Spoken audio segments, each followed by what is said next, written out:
The Duke announces that he is getting a divorce and then gives the document so that his wife can read it. The main character reads that the marriage between Raymond Vaughn and Erin de Brescia is officially considered invalid by mutual agreement of the parties. The most noble lady in the empire is Erin von Levensberg. She came from a once noble family and became a duchess, having tortured an unfortunate girl in love with the Duke. She is a decent girl who shamelessly committed an act of infidelity under the guise of a good wife. This story is about the famous villainess and her return to life under the name Erin de Brescia. In her youth, the main character dreamed of life as if in a fairy tale, with a happy ending, in which the unhappy lady marries the prince, and they live happily ever after. When the girl reached adulthood, a messenger came from the imperial palace and reported that His Majesty wanted the young Lady Brescia to become the bride of the Duke of Levensberg.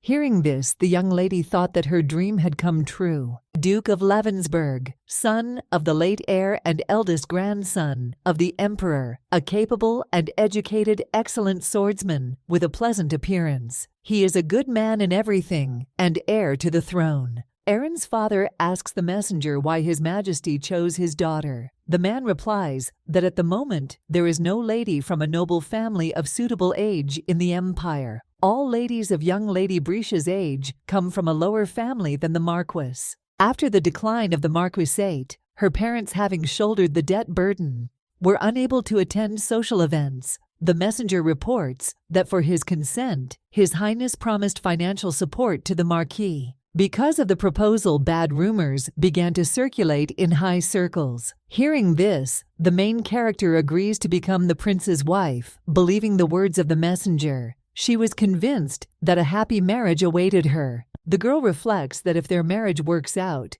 then her family will be in the black, and her parents will finally be able to live normally. Raymond says that he is honored to marry such a beautiful young lady. When the main character saw him for the first time, she thought that he seemed to her to be a very sweet and kind person. But not even a day passed before her dream dissipated. And on the long-awaited first night, Raymond reveals that he is not going to spend the night with her as her husband.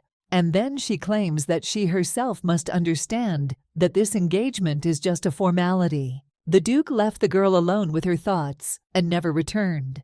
Later, the girl learned that the Duke had a mistress from a lower noble family since adolescence. It was no secret to anyone in high society that he promised to make his beloved empress. When these rumors reached the emperor, he immediately organized an engagement. However, the girl found out the truth too late, and for the next 9 years, she did not feel jealous and did not touch her husband's mistress, and she was also not wasteful or arrogant. As Duchess Erin, she tried to avoid things that could discredit her honor. However, wanting a divorce, the Duke accused her of infidelity. Did nothing wrong in the eyes of the public. The main character suddenly became a real villain, and she understood that even if she had been the first to express a desire for a divorce, she would not have been able to say anything, since the engagement was the will of His Majesty. Raymond turns to his wife and says that she can cry, she can beg the emperor, but nothing will help her, and he does not want rumors to spread, and claims that he does not care about her suffering. The lady says she understands, and then asks if she needs to sign. The Duke heard this and was surprised.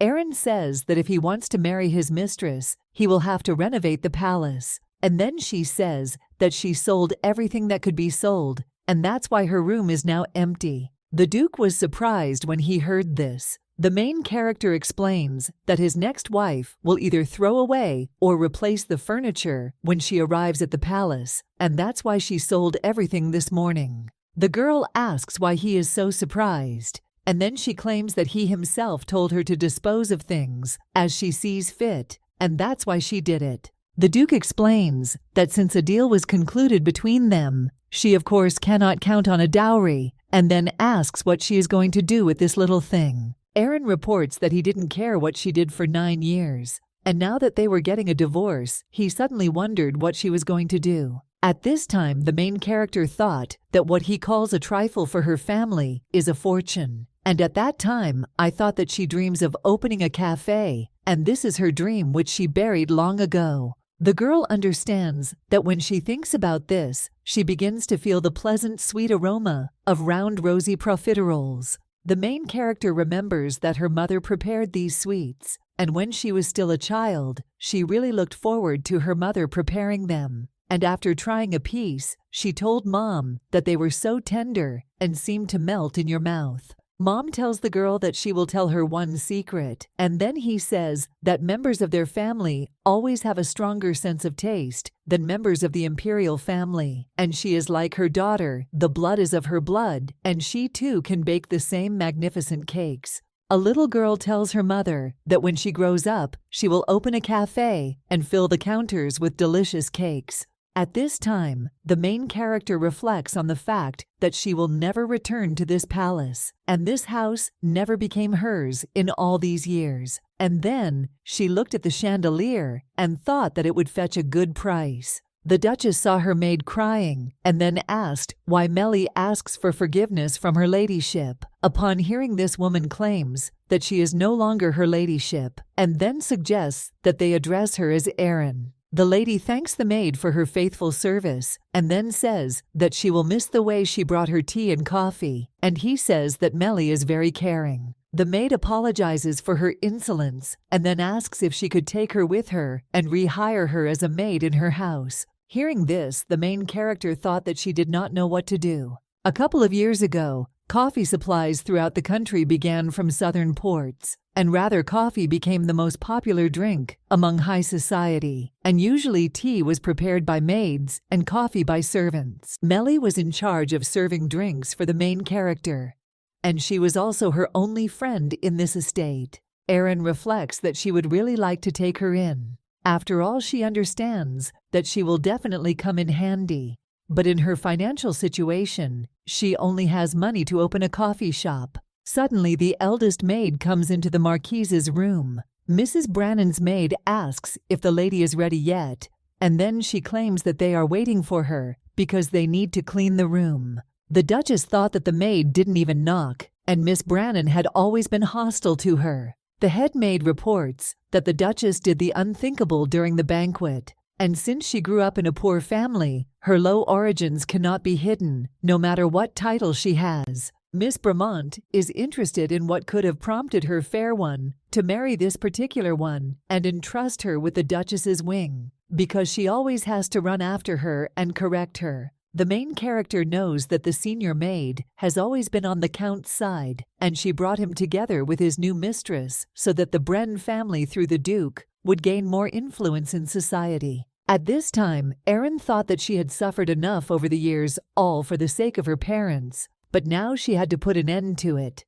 The girl recalls that her father was very offended by the neglect that she experienced in this estate, and he volunteered to participate in the war in order to bring her glory and respect in the empire. Erin's father brought victory to the empire, but he himself died in the war, and her mother died sometime later from a serious illness. And before her death, she apologized for the fact that her daughter had to suffer because of her. Standing near the graves of her parents, the main character thought that she refused to continue this miserable existence. Meanwhile, Erin turns to the maid and asks if she came in to hurry her out, and then he says that she doesn't have to worry because she's already leaving. The main character asks Miss Brannan if she realized that she was moving out. The head maid turns to the maid and screaming asks what she is doing here. The girl explains that she simply came to say goodbye to her Grace Lady Erin. Hearing these words, the head maid slapped the girl in the face, and then she called her trash and threatened to get her out of there.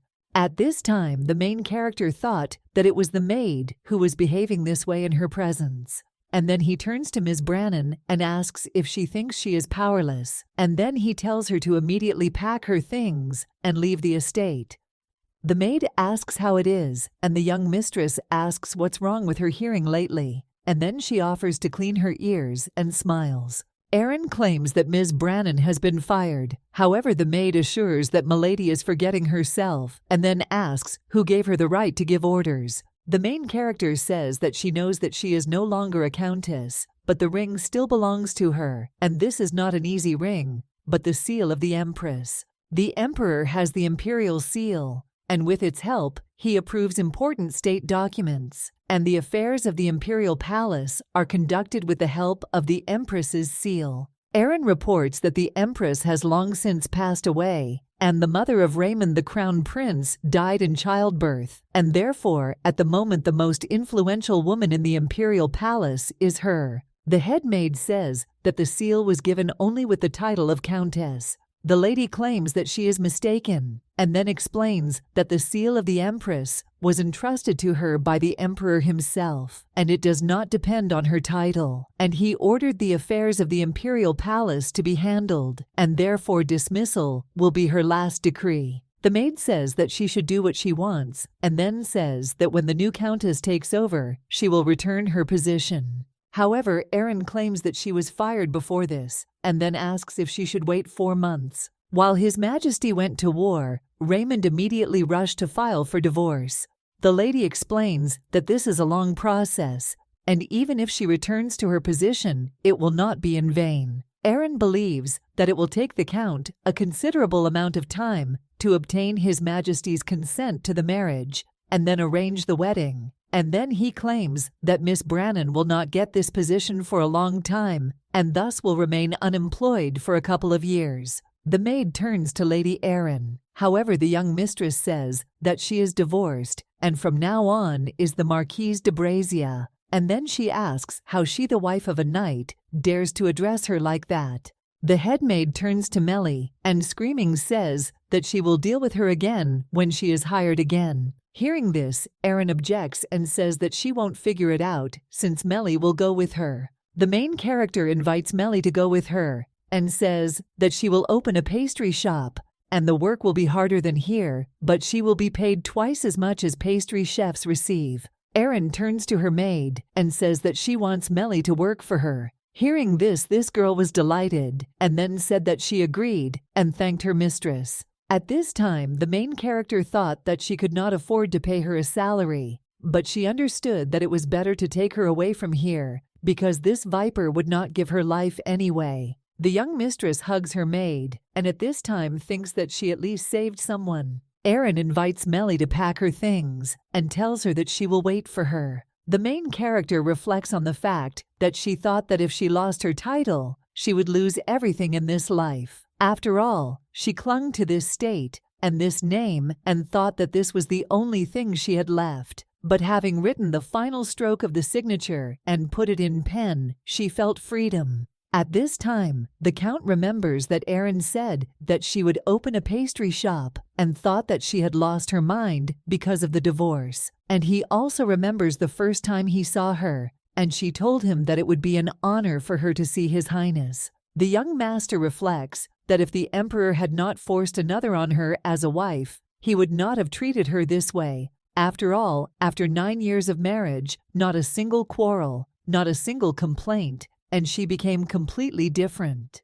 The butler enters the room and reports that His Majesty the Emperor has sent the young master an urgent letter, and he assumes that His Majesty has already received news of his divorce, and then asks if he will read. Raymond argues that there is no point, since he understands that it probably says to cancel the divorce and bring Aaron home. Hearing this, the servant does not understand what he will do when His Majesty returns, and then he says that this cake is from Lady Serena. The young master reports that he does not need it and offers to get rid of it. Melly happily asks Milady where they will go. The main character replies that the first thing you need to do is take care of housing. The lady asks the gentleman if he has a house with living rooms for 2 ladies and premises for a restaurant, and as cheaply as possible. The man replies that he has just such a house, and the building is located on Beltro Street. And then he says that there are a lot of shops around, and it's quiet and peaceful, and so he thinks it's the perfect place for her woman-owned venture.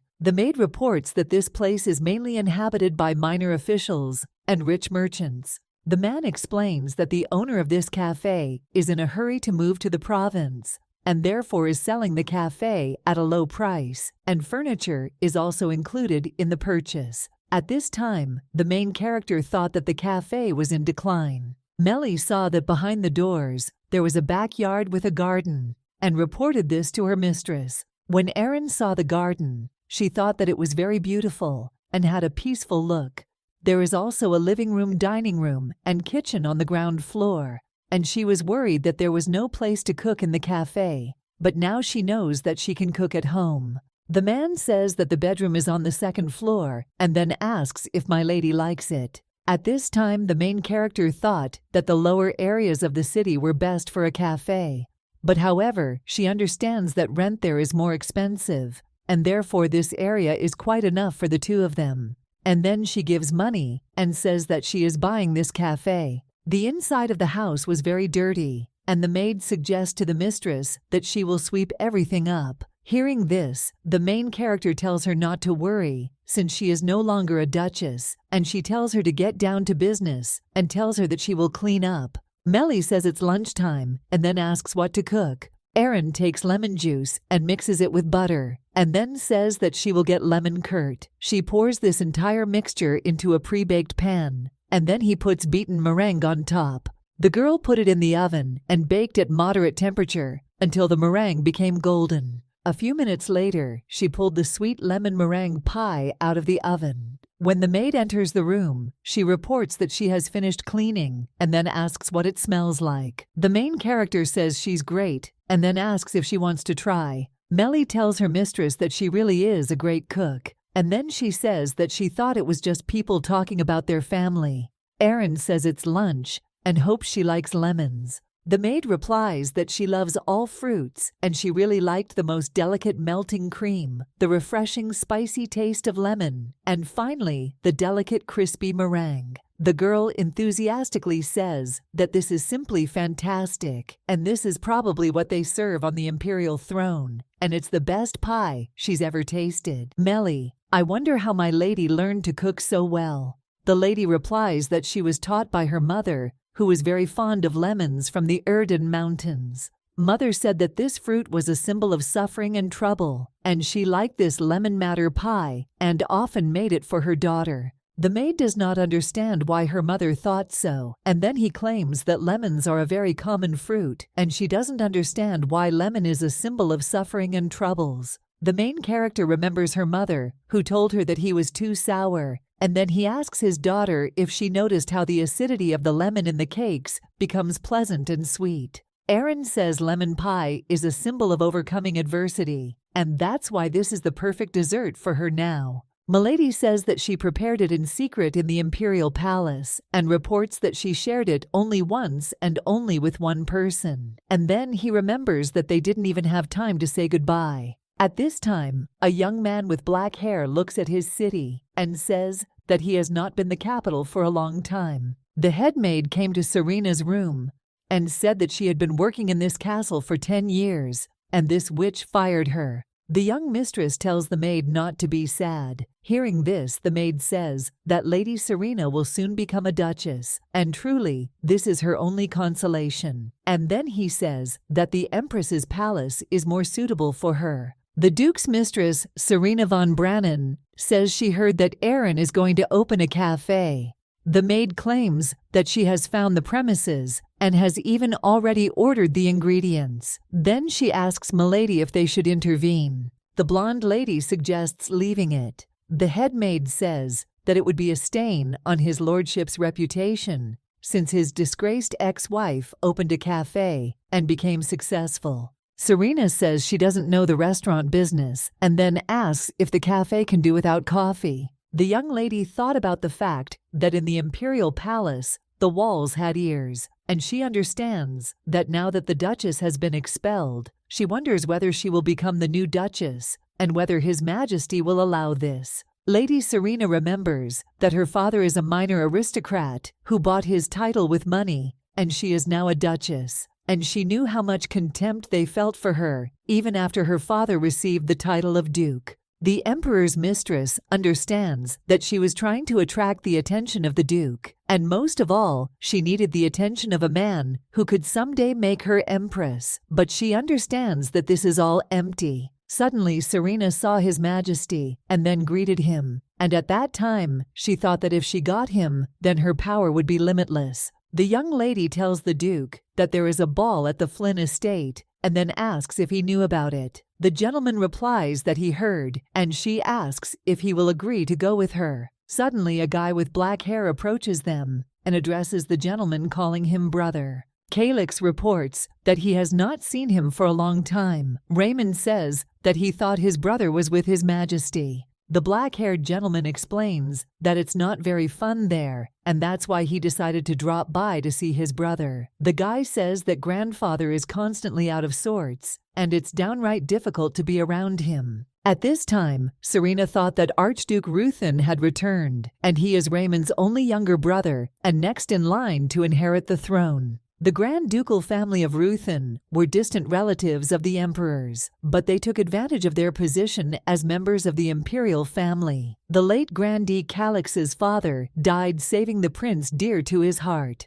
In memory of him, the prince adopted his only son Calix. Serena turns to His Highness and greets him, and then reports that they have not seen him in the capital for a long time. However, the young master does not pay attention to the girl, but asks the Duke how his wife Raymond is doing. The Duke does not understand what he means and asks about it. Calix explains that this is natural, since they lived together for 9 years, and now he does not see her, and he reports that grandfather also asked about her. Raymond answers that if he is so curious, then let him come and look for her himself, and then leave. Serena asks His Highness to wait for her. However, the gentleman replies that he is busy today. Calix wondered where his brother was taking his little wife. At this time, the main character spends her time in the kitchen and bakes macarons.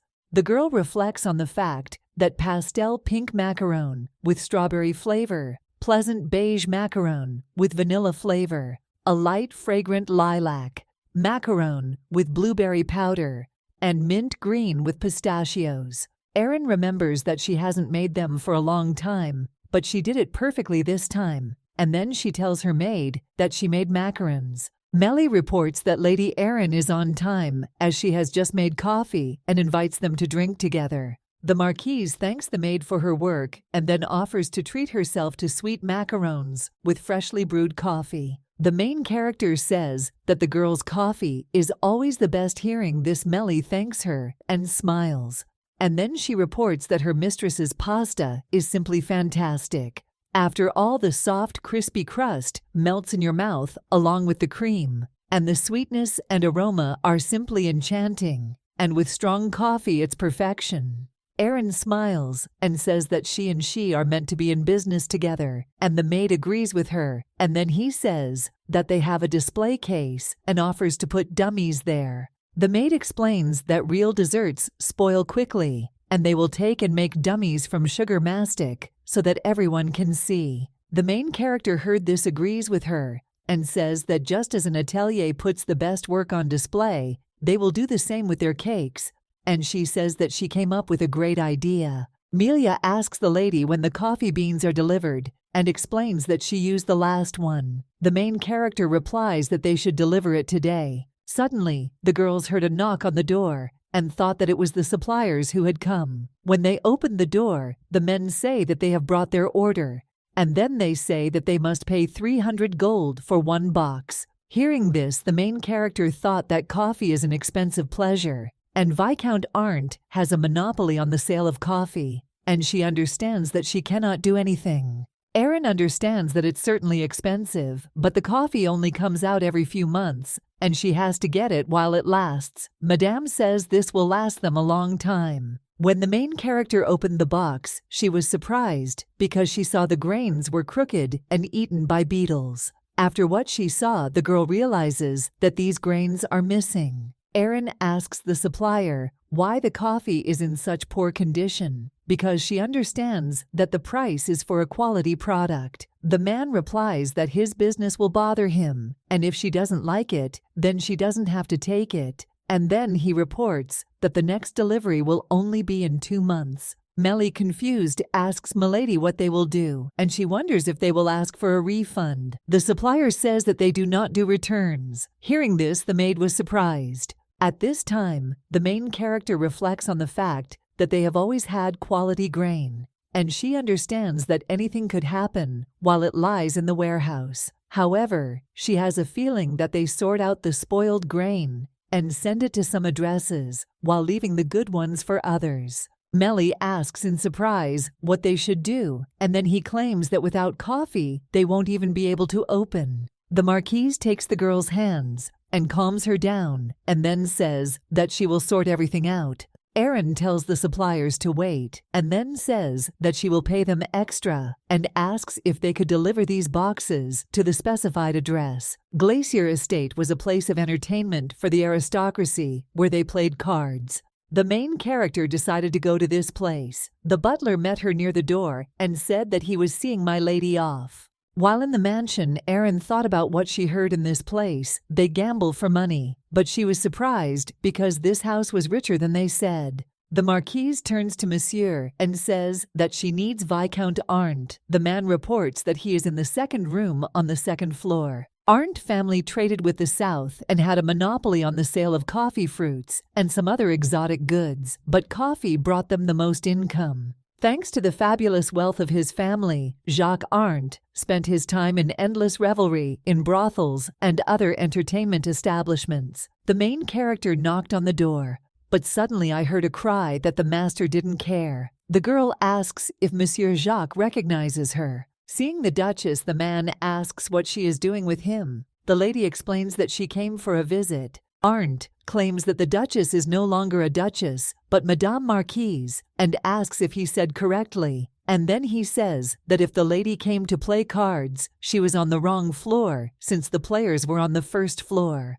Erin explained that she is not here for Togo, but about the goods that were delivered to her by his company. Hearing this, the man asks what is wrong with him, and at that time, I thought that even if she didn't like it, she couldn't do anything, since the Duke kicked her out in disgrace. The Marquise says that she wants to say that the product is simply beyond praise, and then she reports that she delivered it as a gift to the Imperial Palace. Viscount Arndt heard this, broke his glass, and screaming claims that she ordered coffee for her café. Erin agrees with Monsieur. And then she says that she changed her mind and decided that black tea would be much more complimentary to desserts. Hearing this, the gentleman was surprised because he understands what kind of coffee he sent for the Marquise. The main character asks the Viscount if he sent her a spoiled product, and then she says that she paid 300 gold pieces for a box of high-quality coffee and shows the payment document. Arndt heard this and reflects on the fact that he thought that the empty-headed trigger was thinking of outplaying him, and then she says that her tricks are inappropriate. The gentleman explains that if His Highness receives this coffee and expresses dissatisfaction with him, he will blame everything on his subordinates and simply apologize, and he will forgive him. And then he comes closer to the Marquise and says that he will agree with her and therefore will pay compensation. The Viscount claims that this will be her last purchase and then says that she will be considered an unreliable client. Hearing this, the main character thought that he easily threatens people taking advantage of his position. Erin says that he is right, since His Highness is merciful and will forgive him for such an oversight, and then asks if he has thought about the other merchants. The Marquise reports that they will find out about this case, and that he, while completely owning the coffee market, is selling garbage. And then he asks if he thinks that none of the merchants will want to move him. The main character looked at the confused Viscount and said that she could see that he was embarrassed, and then claims that she understands that he is not used to hearing complaints about quality. At this time, Erin thought about Tom that she would not dare to say anything and force herself to laugh. However, at this time he understands that this is in the past. The Marquise claims that if he wants her to keep this incident a secret, she invites him to send her normal goods, and she reports that after this, she will send to the Imperial Palace a letter requesting the return of a box of missing coffee. Viscount Arndt agrees with the lady and says that he will send her high-quality coffee worth 300 gold. However, the Marquise objects and offers 600 hearing. This the gentleman was surprised, and the main character explains that he must compensate for the damage caused, and the penalty The gentleman, screaming, asks why on earth there is twice as much. The marquise explains that if this does not suit him, then she will do as she intended, and then says goodbye to him. Suddenly the Viscount stops the main character, and she says that everything will be as she said. The marquise says that she admires his foresight, and then leaves, and considers herself the winner. Walking down the corridor, Erin thinks that as soon as she returns, she will immediately tell Melly about this. Lost in her thoughts, the girl suddenly felt that someone was touching her hand. The stranger says she has a nice face, and then asks how much she costs. Erin orders her to be released immediately. Hearing this, the man asks why she is so restive. At this time, the main character thought that she couldn't believe how someone like him was allowed in here. The stranger tells her not to upset him. Hearing this, the marquise could not restrain herself, and then kicked him in the leg with all her might. Meanwhile, the man felt pain in his leg, and said that she was a sad bitch. At this time, the main character thought that he would not leave her alone, and therefore she would have to reveal her identity. Suddenly, His Highness enters the room. Seeing him, the main character thought that she knew that they would cross paths somewhere, but did not understand why he came here, since this is one of the worst places for a chance meeting.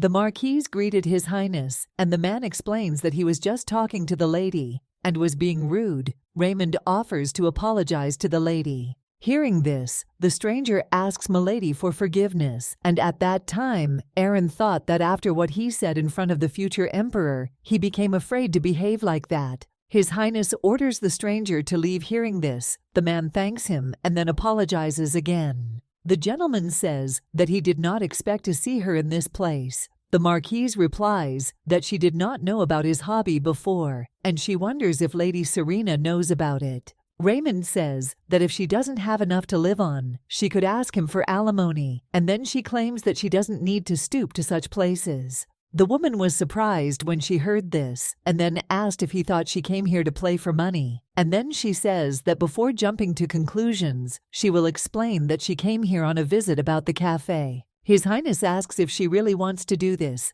Erin says yes. Raymond says that he knows that she was offended because of Serena, and then claims that there is no need to try so hard to annoy him. Hearing this, the marquise asks what this means. The gentleman invites her to admit that she started her enterprise because of Serena. At this time, the girl thought that he did not understand that everything in this world did not revolve around him. Erin remembers the meeting with Siren, and when she walked, she pushed her away unwillingly. And at that time, I thought that she was a petty aristocrat in debt like silk. And then the maids reported to the crown prince that his wife was again oppressing Serena. The main character understands that in his heart from the very beginning, there was no place for her. Erin turns to His Highness and says that she wants to open a cafe, and Serena has nothing to do with it. The marquise explains that this is her old dream, and she decided to make it come true, and she has nothing more to say. The lady says that they rented a small cafe and the simple happiness of living wherever he wants, and with the one he loves. And then he says that he will never understand this. And then she says that if this is all, then she leaves and says goodbye to the master. However, Raymond stops her and says that they did not have a relationship, but he wants her not to be in poverty. And then he invites her to tell him, and he will give her money so she can live in comfort. The young master reports that he is ready to help, and not only that. Hearing this, the main character thought that 9 years ago, she would have melted from such care like a fool. But at this time, the marquise realizes that there is no place for him in her heart, and then she says that she doesn't need money and hopes that they won't see each other again. And so she asks him to stop trying to poke his nose into her enterprise. When Raymond was left alone, he thought that he did not understand what was wrong with this girl. The butler asks His Highness if he is lost, and the master replies that everything is in order and then leaves. Raymond asks the man if he delivered the gold to them. The knight replies that the weapons will be delivered within a month. His Highness claims that he is counting on him and suggests that everything will go through without delay. Erin thought that today had been a very hard day, and she was tired, and when I entered my cafe, I saw that it was sparkling clean. The marquise tells the maid that she has already arrived, and she managed to agree on coffee. Melly greets the lady and says that they have a visitor. The main character saw Ains and was surprised, and then he says that he went to the south by order of His Majesty, and she does not understand how he ended up here. The guy explains that he returned as soon as the end of the war was announced, and he found out what happened to her. Hearing this, Aaron is surprised and asks what he is talking about. Ains explains that he should have told the truth back then, and then say that if he had stayed, she would not have had to go through all this. Eens van Lefnen is the head of the Order of the Sacred Sword, and he is her soapy childhood friend.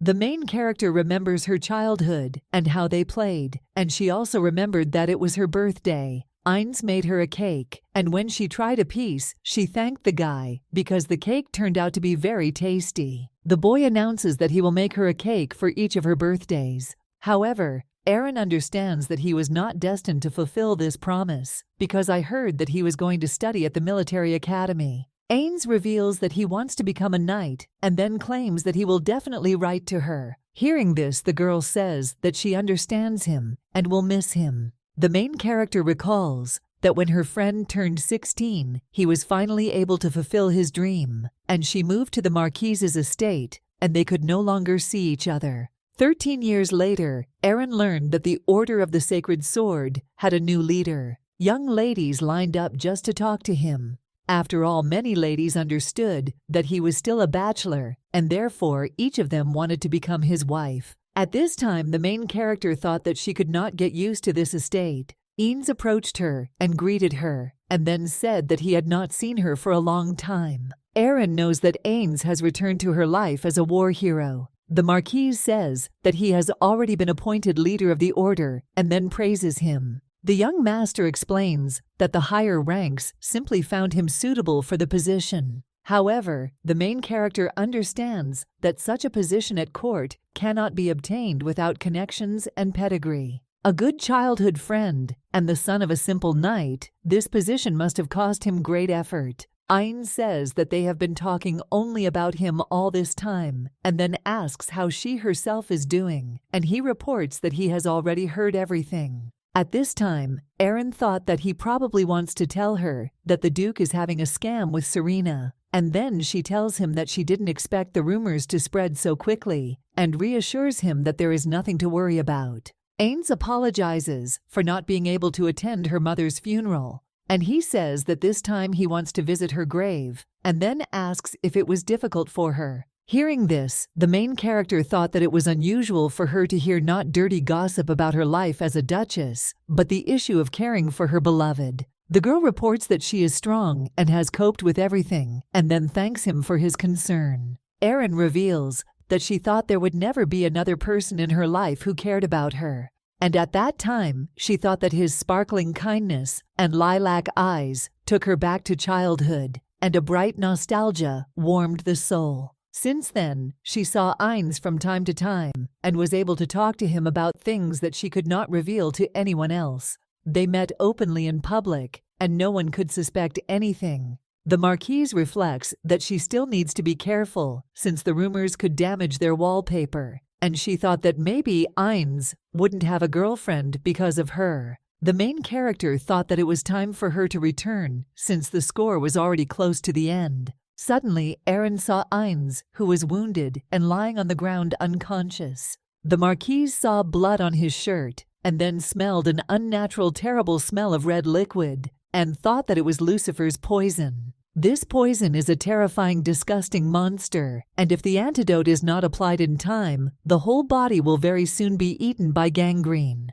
Aaron sitting next to the guy, she thought about the fact that sometimes he really didn't look very good, but she chalked it up to simple fatigue because it turns out that now she knew why he was unwell. Suddenly, the main character heard the voices of women coming towards them, and at that time, she thought that she should hide Ains. The Marquise knew that Lucifer's poison was not contagious. However, she understood that danger existed and that if the infected person died, a new monster would emerge from the body. The main character understood that if he was found to have this poison, he would be killed immediately, and no one would treat him out of fear. Suddenly, the guy woke up, and when he looked at his body, he realized that the girl knew everything. Aaron calms him down and tells him not to be afraid, and tells him that she will take his secret to the grave. and then he asks him to be quiet and explains that people are coming towards them. Ainz claims that she cannot stay with him and suggests returning to the palace. Hearing this, the main character objects and then asks how she can leave him alone.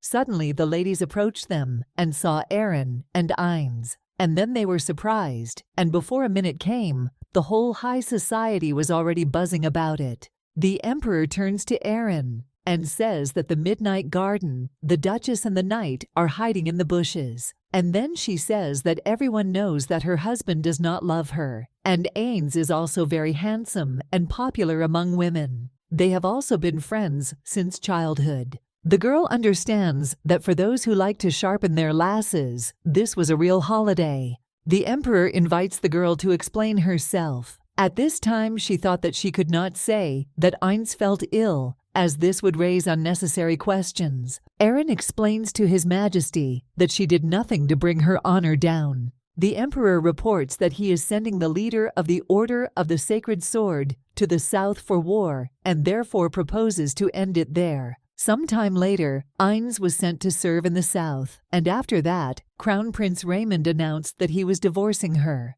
At this time, the main character thought that when she remembered this, she was tormented by doubt, because she understands that there are too many coincidences, and one might even think that all this was planned. Ainz explains that he doesn't remember how he ended up there, and he didn't have any heightened health, but after he drank that evening. Aaron thinks that someone deliberately got Ainz drunk and went to great lengths to set up such a situation, and whoever did it, their goal was to harm her reputation. The Marchioness realizes that if this is the case, then it is possible that whoever did this does not even know that the knight was poisoned by Lucifer's poison, and the wound could become painful and open due to the aphrodisiac added to the alcohol. A childhood friend reveals that he has returned to tell the truth, and he says that he will come to the Duke and tell him everything because he knows that she was just trying to help him, and all these rumors harmed her reputation. Aaron assures him that this is not necessary, and then he says that this incident was just an excuse for him, since he knows that the Duke wanted a divorce in any case, and so she herself asked him not to say a word. The main character claims that if he tells everything as it happened, then there is no way back to the castle, and in the end, only he will suffer from this, and then asks if he needs it. The guy explains that he only wants to defend her honor in front of everyone. Hearing this, the girl thought that he was insistent, and then called him stubborn. Aaron turns to her childhood friend and tells her that everything will be fine, and then suggests that she take a better look around and explains that this is her new home with a cafe, and she is happy. The Marquise claims that since she got divorced, she has felt freedom, and a weight has simply been lifted from her shoulders. The lady turns to the guy and offers to tell him how he feels and how his wound is.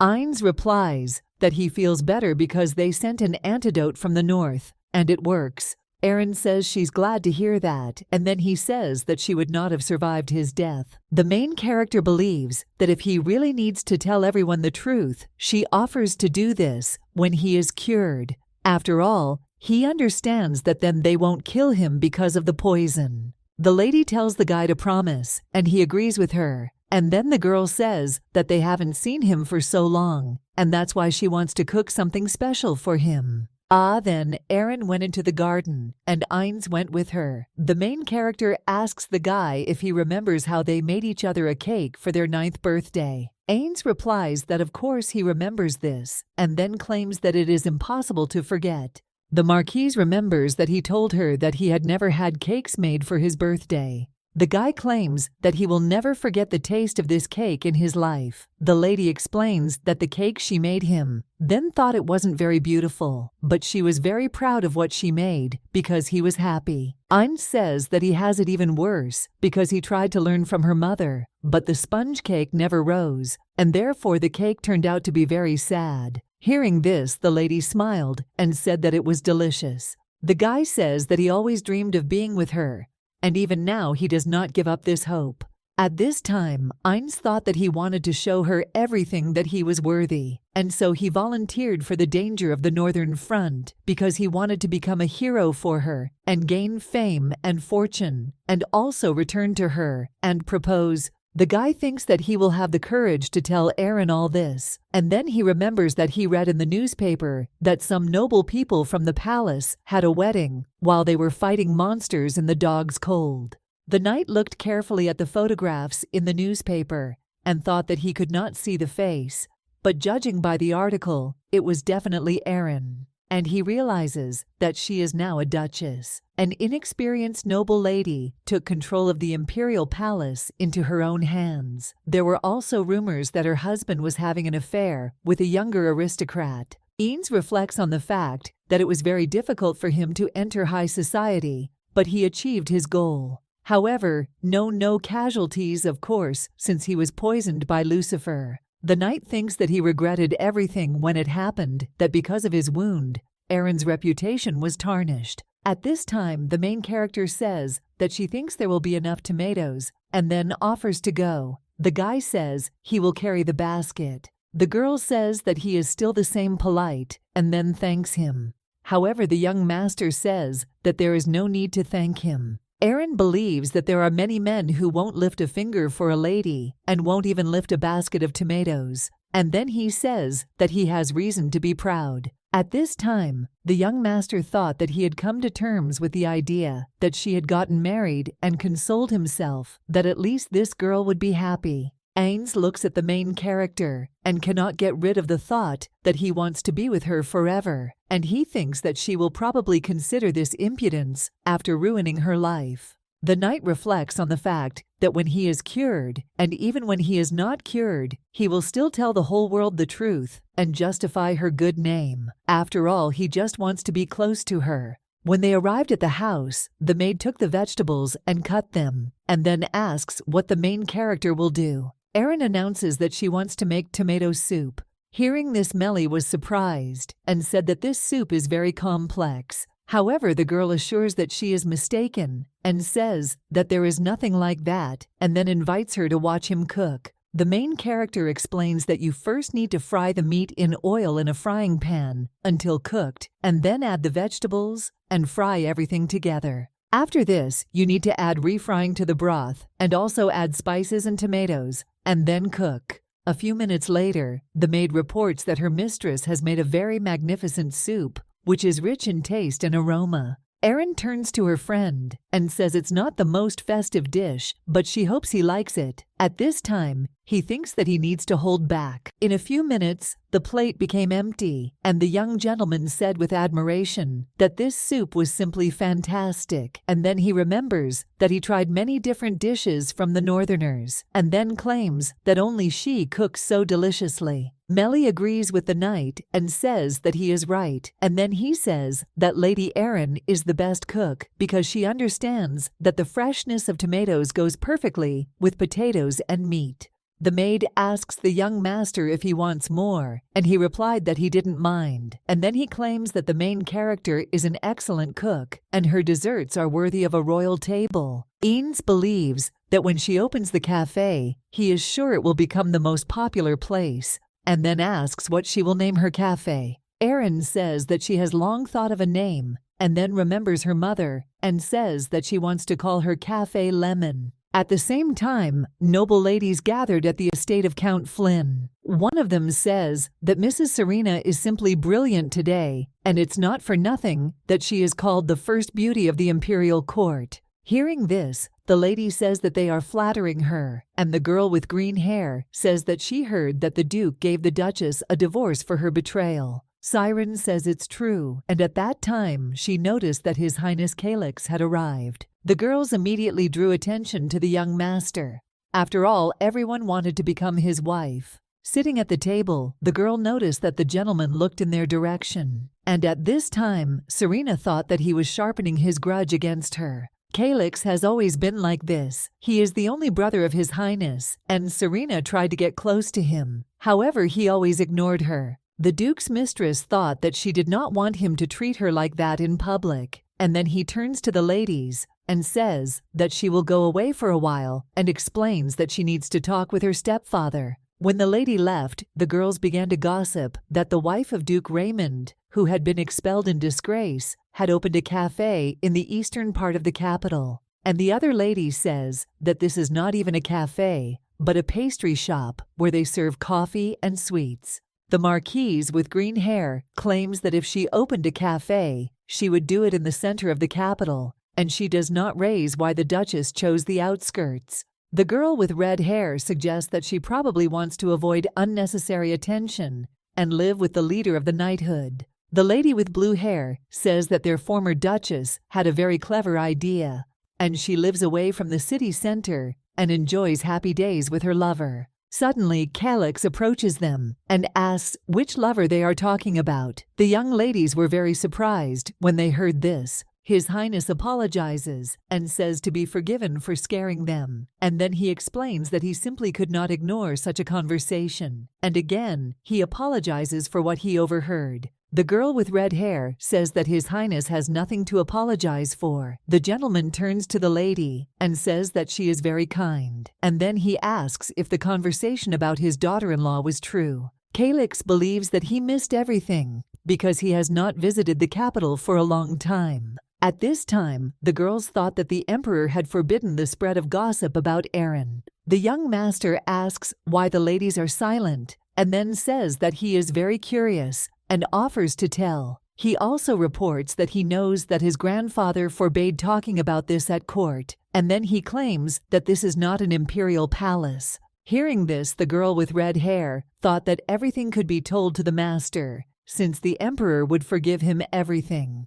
However, she still doesn't know if she can trust him. The girl reports that the former Duchess hugged Ains. They were caught with the leader of the knighthood in the garden at night, and they were hiding in the bushes, and then reports that he himself must understand what the man and woman were doing at night. Lady with red hair says that after the divorce, the Duchess bought a cafe further from the center. Hearing this, the young master asks if she thinks what the Duchess did because she wants to meet her lover there, and then asks if she saw them herself in the bushes that night. Milady objects and says no, and Lady Melvin told her about it. Calix claims that she saw it, but the girl again objects and says that it is for her, said Count Lanovel. The gentleman again asks if he saw it. Milady objects and says that the maid told him this. His Highness thinks it might be the maid, the witness, and then asks what her name is and where she can be found.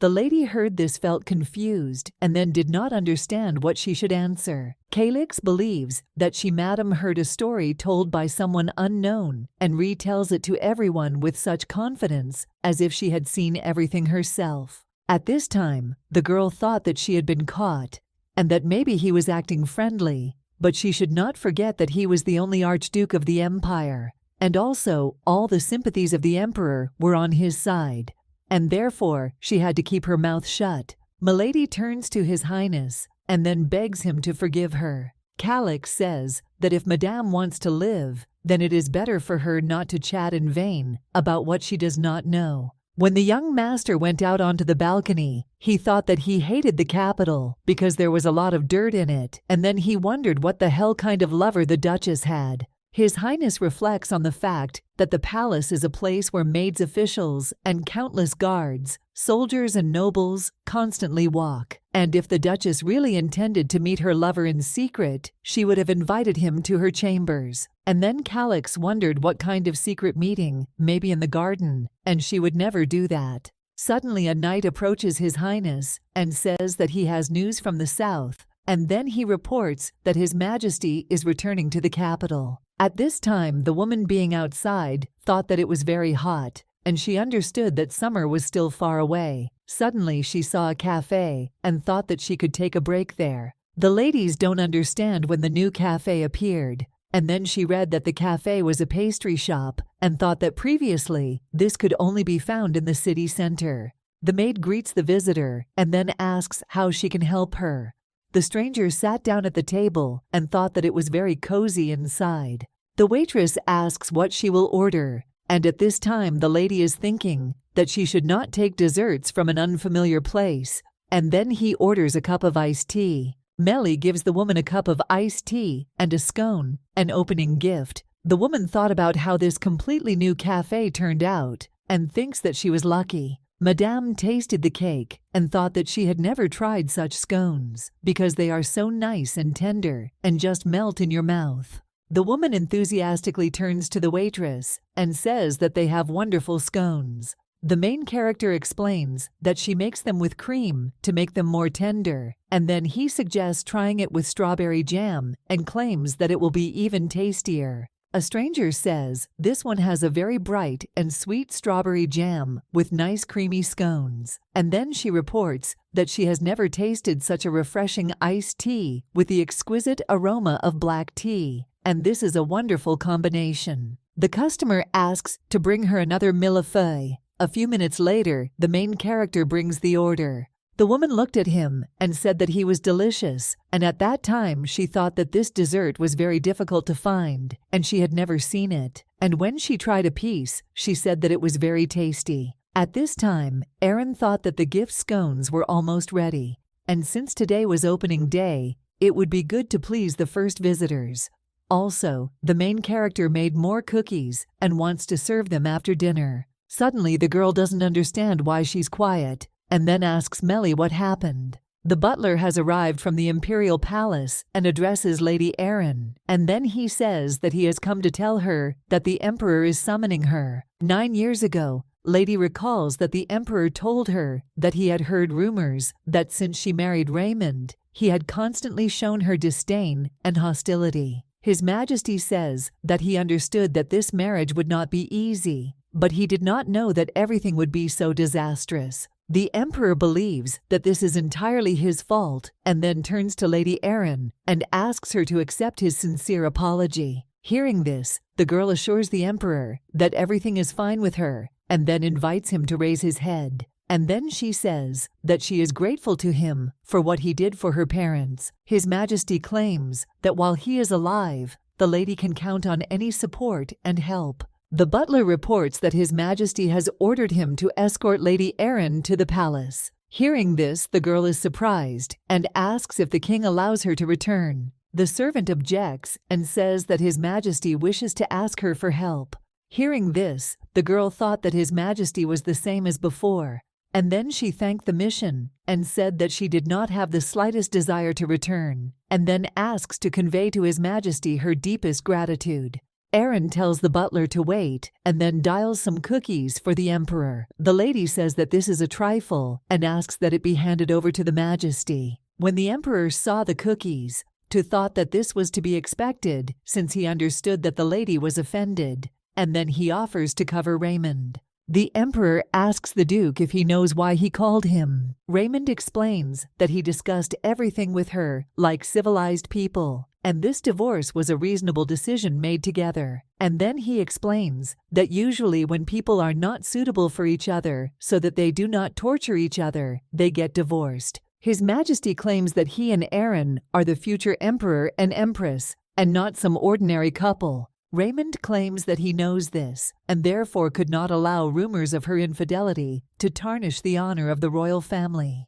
Hearing this, the emperor thought that he had invested so much in his and Calix's education, but for some reason, this did not make them smarter, and this boy continues to do everything his own way. The emperor remembers the day he told Raymond that he would be getting married. Hearing this, the Duke explained to him that he could not and did not want to marry someone he did not love. His Majesty asks if he intends to continue to disdain Erin and bring another woman to the palace, and at that time, I thought that this girl should be his wife. The Emperor claims that this is a rumor and nothing more than a rumor, and then he says that this is not a reason to divorce his wife after 9 years of marriage. His Majesty believes that Erin is a good, decent girl, and besides, she has proven herself excellent in the management of palace affairs, and she has been too kind to them. Raymond claims that His Majesty has always been so generous to her, and then he says that if she is the future of the empire, it does not mean that he himself must make peace with her. The Duke reports that their divorce proceedings cannot be stopped, and then he asks if maybe he himself wants to marry her, and then he says that he doesn't mind. After his words, the emperor poured a cup of tea in his face. Seeing this, the butler gives him a napkin, and the emperor claims that he must bring Aaron home. However, Raymond objects and says that this is impossible and explains that she has already signed the divorce papers. The emperor claims that he cannot divorce at all without his permission, and then says that these documents are a filk's letter because he is the emperor and he is his grandson, and therefore if he wanted to get a divorce, he had to come and ask his permission. His Majesty orders Raymond to bring his wife to him, and then says that he does not want to hear anything about divorce. When the Duke left the Emperor's room, Serena saw him and asked how he was doing. However, the angry gentleman tells them to leave now. Hearing this, the lady does not understand what happened and asks about it. However, Raymond asks if they are deaf, and then screaming again, orders them to leave. Serena thought that something had gone wrong. After all, she was thinking that if she got rid of Aaron, she herself would become a duchess. The mistress recalls that that night she drugged the leader of the knighthood to create a compromising situation. Serena understands that the drug did not work as expected, and the incriminating evidence did not turn out to be particularly hot and ardent. However, she hoped that His Highness would leave this girl and become hers. The mistress reflects on the fact that His Majesty refuses to recognize her and deprived Raymond of his status as crown prince, and she also doesn't understand what's so special about this girl and why she's better than her. Serena thought that if she just eliminated Aaron, then the Duke would finally be hers. There were rumors in the capital that someone had moved from the imperial palace to the eastern part of the city and opened a cafe there. And the other man says that he also heard because they came for her from the palace and asked to return. The cook says that he heard that she did not agree and instead sent a magnificent dessert as a gift to the emperor. And then they wondered who this person was. A stranger who was in this cafe says that she knows her personally, and she definitely has something to do with the emperor's palace because there is a royal monogram hanging at the end of her cafe. Milady heard this and wondered if the nobles from the emperor's palace ordered desserts from her. The woman explains that she found this cafe by chance, and then she reports that she was very pleasantly surprised by the sophistication of the desserts and drinks, and then asks whether an ordinary cafe owner can afford to purchase such high-quality ingredients. Suddenly, a girl with long black hair approaches the lady and apologizes for interfering in their conversation, and then asks if it is all rumors or not. The girl with short hair says that everything happens for a reason, and then he asks why there would be a ban on talking about this if there were no basis for these rumors. The stranger claims that if this were not true, the cafe would be supported with all their might, and then he reports that they act as if the cafe does not exist and everything they say is not true. And so she is sure of one thing: the dessert was really sent to the palace. At this time, the main character is making an apple pie, but after sitting down for a minute, she thought that there were a lot of visitors today, and that's why she ran around. And then I thought that I would have to visit Ines and thank him for the gift. Melly turns to Lady and says that she should come because someone sent her a package, and then asks if she ordered such an expensive service. Aaron objects and says that this is the first time she has seen this set. The guy reports that they asked her to give her a note. When the main character read the note, she thought that this gift was made by Ines, and she understands that it is very expensive, and she thinks that she already has enough expenses, but he helped her with this just in time.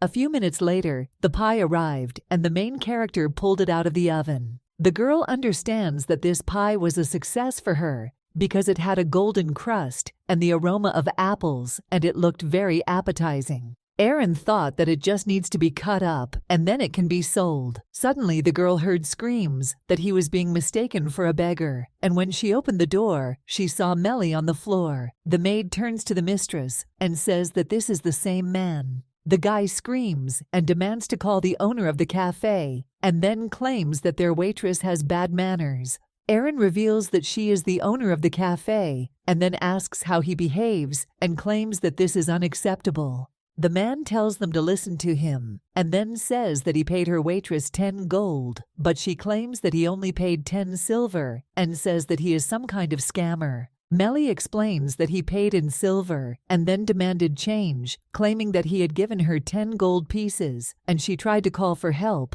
but there were only 2 ladies in the cafe, and they were afraid of this boor. The buyer turns to the main character and reports that she herself saw that this gentleman gave exactly 10 silver coins. Hearing this, Erin claims that she has witnesses and then asks what he will say in his defense. Hearing this, the man screaming says that they were stunned and then throws a bag of coins at the girl. He says it's his wallet and then claims that if they don't believe him, they can do the math themselves. When the main character opened the bag, she saw silver coins and then threw them at the man. Erin invites this guy to count his money himself, and then he says that not only was he not taught as a child how to behave in the presence of ladies, but he was not even taught mathematics. Hearing this, the guy raised his hand angrily and seemed to want to hit the main character, but suddenly he felt pain and then fell to the floor. Black-haired man claims that this guy almost made the worst mistake of his life, and then he turns to Madame and says that he came on time. Calix greets the Marquise and says that he has not seen her for a long time, and then asks what happened. He looked at the guy who was lying on the floor and then apologizes for the fact that the lady had to go through this, and then he stands with his foot on his chest. The young master turns to Madame and then says that if she allows, he will kill this dog's son. Hearing this, the main character objects and says that this should not be done. After all, she understands that no one will want to come to a pastry shop where a person was killed. His Majesty turns to the guy and calls him a dog, and then tells him to leave before he changes his mind. Erin addresses the customers who were there at the time, and then apologizes for the scene. The main character turns to His Highness and asks why in fact he came. The young gentleman explains that his former relative opened a cafe and then asks if he might be curious, and then she says that it turns out that every day there are events with her. Hearing this, the main character claims that he is exaggerating, and then explains that she does not have this every day, and then she says that in any case, she is grateful to him for his help. Erin invites the gentleman to retire for a cup of tea, and then says that she is afraid that he cannot avoid attention. At this time, the maid turns to Milady and informs her that the customer is waiting for her outside. Hearing this, the gentleman says that he understands that she has a lot to do, and then says that he will go to another one. The main character asks in surprise if he is leaving. His Majesty explains that he did what he wanted and visited her new cafe. Hearing this, the girl thought that he had just come to look at the cafe.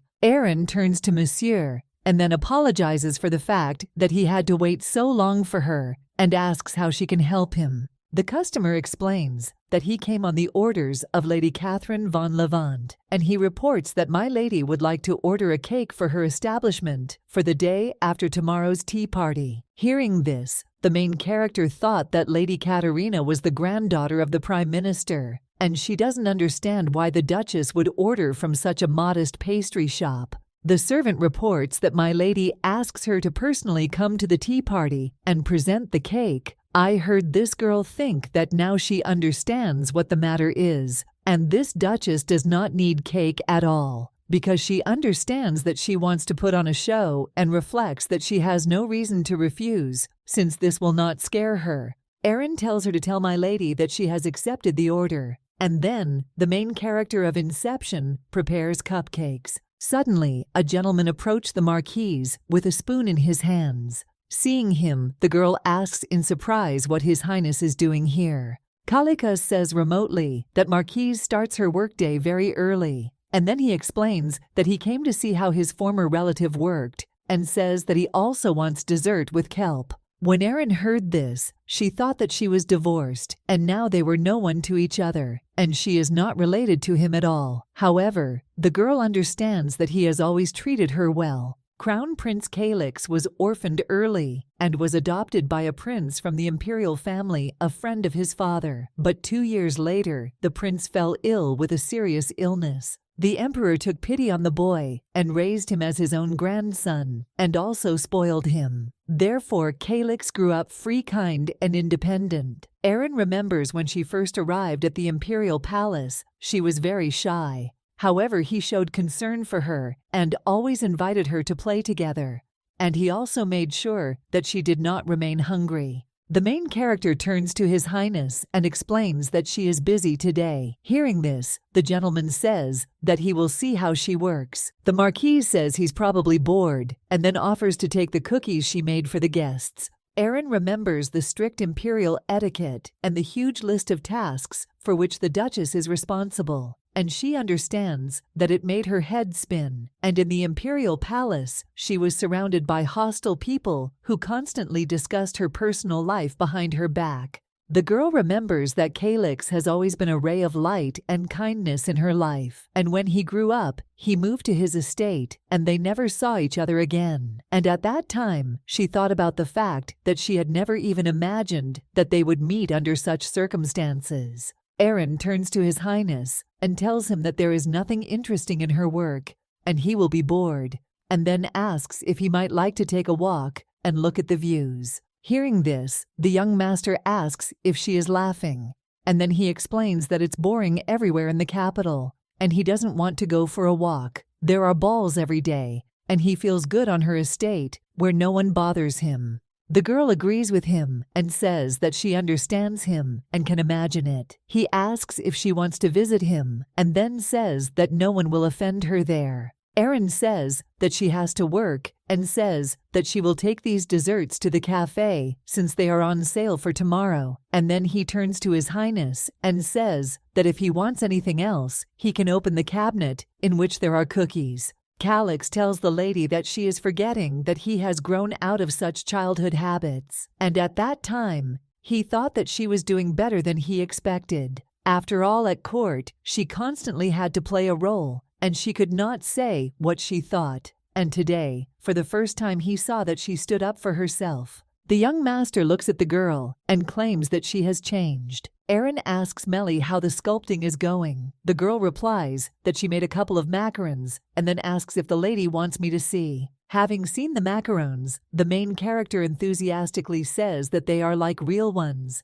and then claims that she knew that her maid was a craftswoman. The Marquise reports that she will go away on business for a while, and then says that His Highness is staying with them, and therefore invites the girl to look after him. The maid wonders where Milady is going and asks about it. The main character replies that she is going to Buyer Street to get ingredients because she needs something for Lady Catherine's cake. Melly claims that it will be dark soon and then suggests that she go instead. However, the Marquise objects and says that she needs to see for herself what she is buying, and then she leaves and says she'll be back soon. At this time, Raymond thinks that the Emperor is a stubborn old man, and from that day on, he never accepted her request for an audience, and he doesn't want to see him until he gets Aaron back.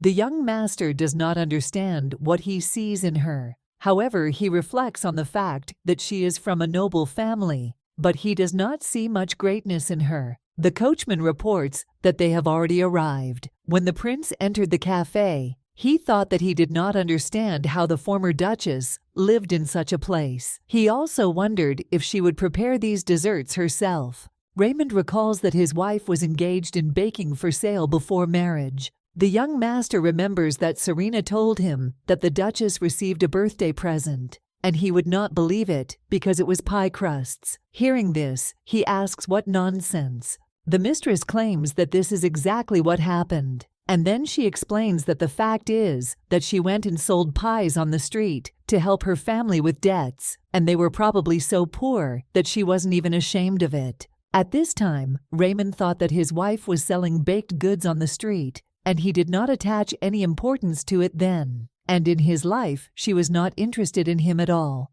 When the maid entered the room, she greeted the prince. The gentleman asks where Aaron is.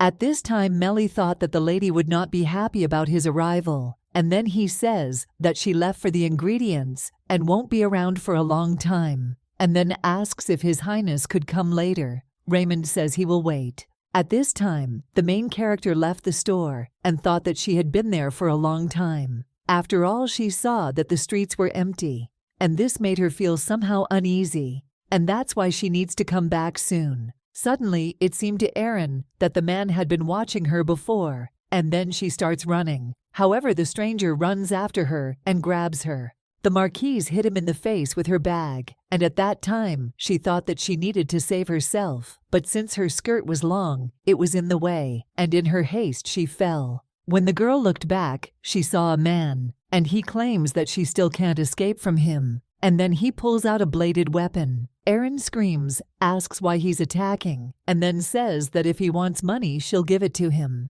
The robber replies that he does not need her pennies, and then he says that he is sorry, but he follows the order and attacks the lady with a knife. At this time, the main character closed her eyes, and when she opened it, she saw that the robber was lying next to her on the ground, and he was wounded. Calix asks if he hurt her. Seeing the young master, the girl asks how he ended up here. The crown prince gives the woman his hand and offers to help her. However, the marquise says that everything is fine and she can get up herself. But suddenly, she felt that her legs were not obeying her. The young master tells her not to be afraid, and then claims that he wants to help her, and lifts the girl up, and then asks if she knows this person. Erin replies that she left the store and he attacked her. The young master reflects that it was probably a robber, and at this time, the girl thought that this was not an ordinary robber, and if he needed money, then there was no point in killing her because she knows that thieves don't do that because the body of the murdered person can be found. The lady reports that he said he was ordered to kill her, and she doesn't understand why her. After all, she is no longer a duchess, and her honor continues to be trampled on by rumors of betrayal. And if anyone would like to cause her even more harm, it would be the prince's mistress. Calix turns to Milady and says that she is probably confused, and then he claims that he will take her back to the cafe since she needs to move on from what happened, and she is in no danger with him. Walking on the way home, Erin wonders how His Highness knows where she is. He explains that the lady did not return to the house for a long time, and he asked her waitress, and when he arrived, he discovered that a villain was chasing her. The young master reports that he is glad that he made it on time. The young lady thanks him for saving her life. Hearing this, the crown prince asks if she will allow him to come to her cafe every day and eat cakes. Erin smiled and said that this is not discussed, and she is waiting for him. His Majesty suggests that the girl should never go to such places alone again, and then claims that it is dangerous there. He also suggests that it is best to send a maid or hire another servant. The main character thanks for your concern, and at this time, he remembers that when they met, he was still a very young boy, and now he is already an eligible groom, and she won't know who this man next to her is. When they arrived at the cafe, the marquise thanked His Highness for seeing her off. She also claims that she will not remain in debt. Suddenly, Raymond opened the door and asked in surprise what Calix was doing with Erin at this hour. Hearing this, the main character asks His Highness what he is doing here, and I wonder if he was waiting for the idea. However, the prince does not answer, but claims that he wants to ask her what she is doing with Calix at this hour. Erin, surprised, asks if she really needs to answer, and then he tells her no matter what she does or who she meets, and she wonders if he has any reason to be interested in this, and then he claims that they are now nobody to each other. Raymond heard this and asks what she is saying. Calix apologizes, and then reveals that he hasn't seen that expression on his face in a long time, and then he says that he will tell it himself. The young master says that he saved his former relative from a robber, and he took her home because it's dangerous on the street now.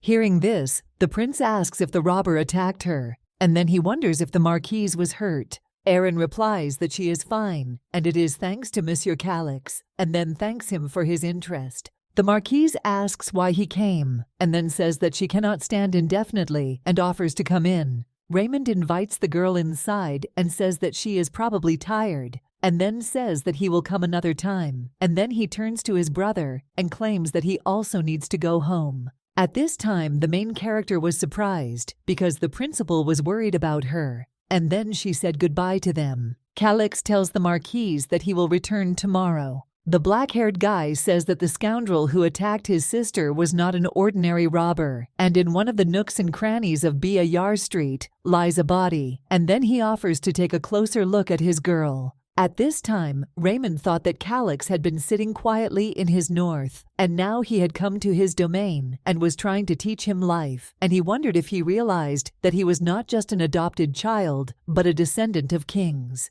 The prince remembers that 15 years ago, in the emperor's palace, he found his brother in his father's study. They weren't considered brothers, but they got along well at a young age, and Calix was a very sweet boy. Raymond informs his brother that the emperor is calling him and invites him to go quickly, and also informs him that he himself will collect the scattered books. The prince reflects on the fact that even if Calix inherits the title of Grand Duke, will be from his father and will be higher in status than him, then he will still remain a person of royal blood, unlike him.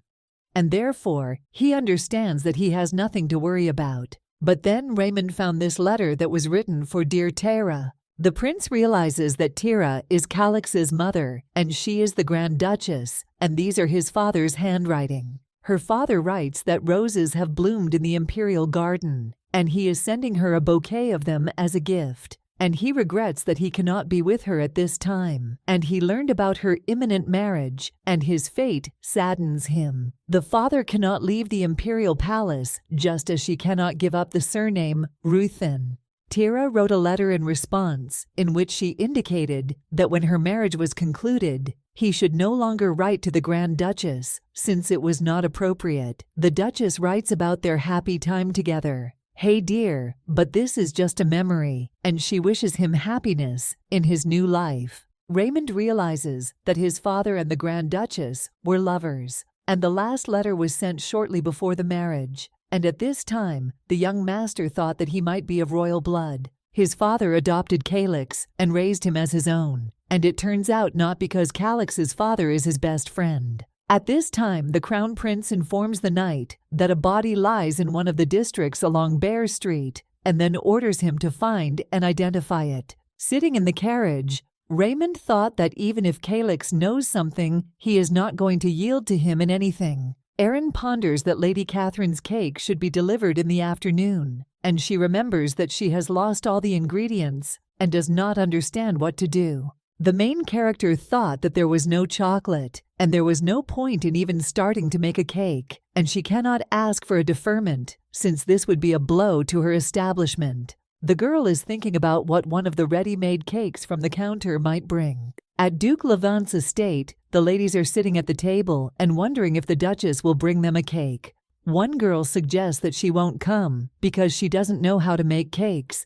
After all, she had definitely heard that the cafe was just an excuse and a cover to meet with that same night. The girl with brown hair suggests that they stop and not talk about it in front of Lady Catherine. Lady Katerina is in love with Commander Ines. The butler informs the ladies that Marchioness Erin has arrived with a cake. When the customer sees her, she says that she is glad to see her, and then he says that they were waiting for her, and they can't wait to see her in a magnificent cake, and then he offers to present. The main character thanks Lady Katerina for trusting their establishment, the Lemon Confectionery Cafe, and then he claims that the young lady knows a lot about delicious chocolate desserts. Erin claims the cake is full of chocolate, but in the classic version, Sacher is slightly modest in his appearance, and then explain that that's why she decided to do something special for the young ladies' tea party, and she hopes they'll like it. When the ladies saw the cake, they were surprised by its exquisite decoration, and the girl with brown hair asks if it's real flowers or cream. The main character explains that this is white chocolate herring. The girl was surprised by her hair. Erin says that she thought for a long time before she came up with the idea to decorate the cake with something equally delicious and beautiful at the same time. At this time, Erin thought that it was good that she had time to do everything.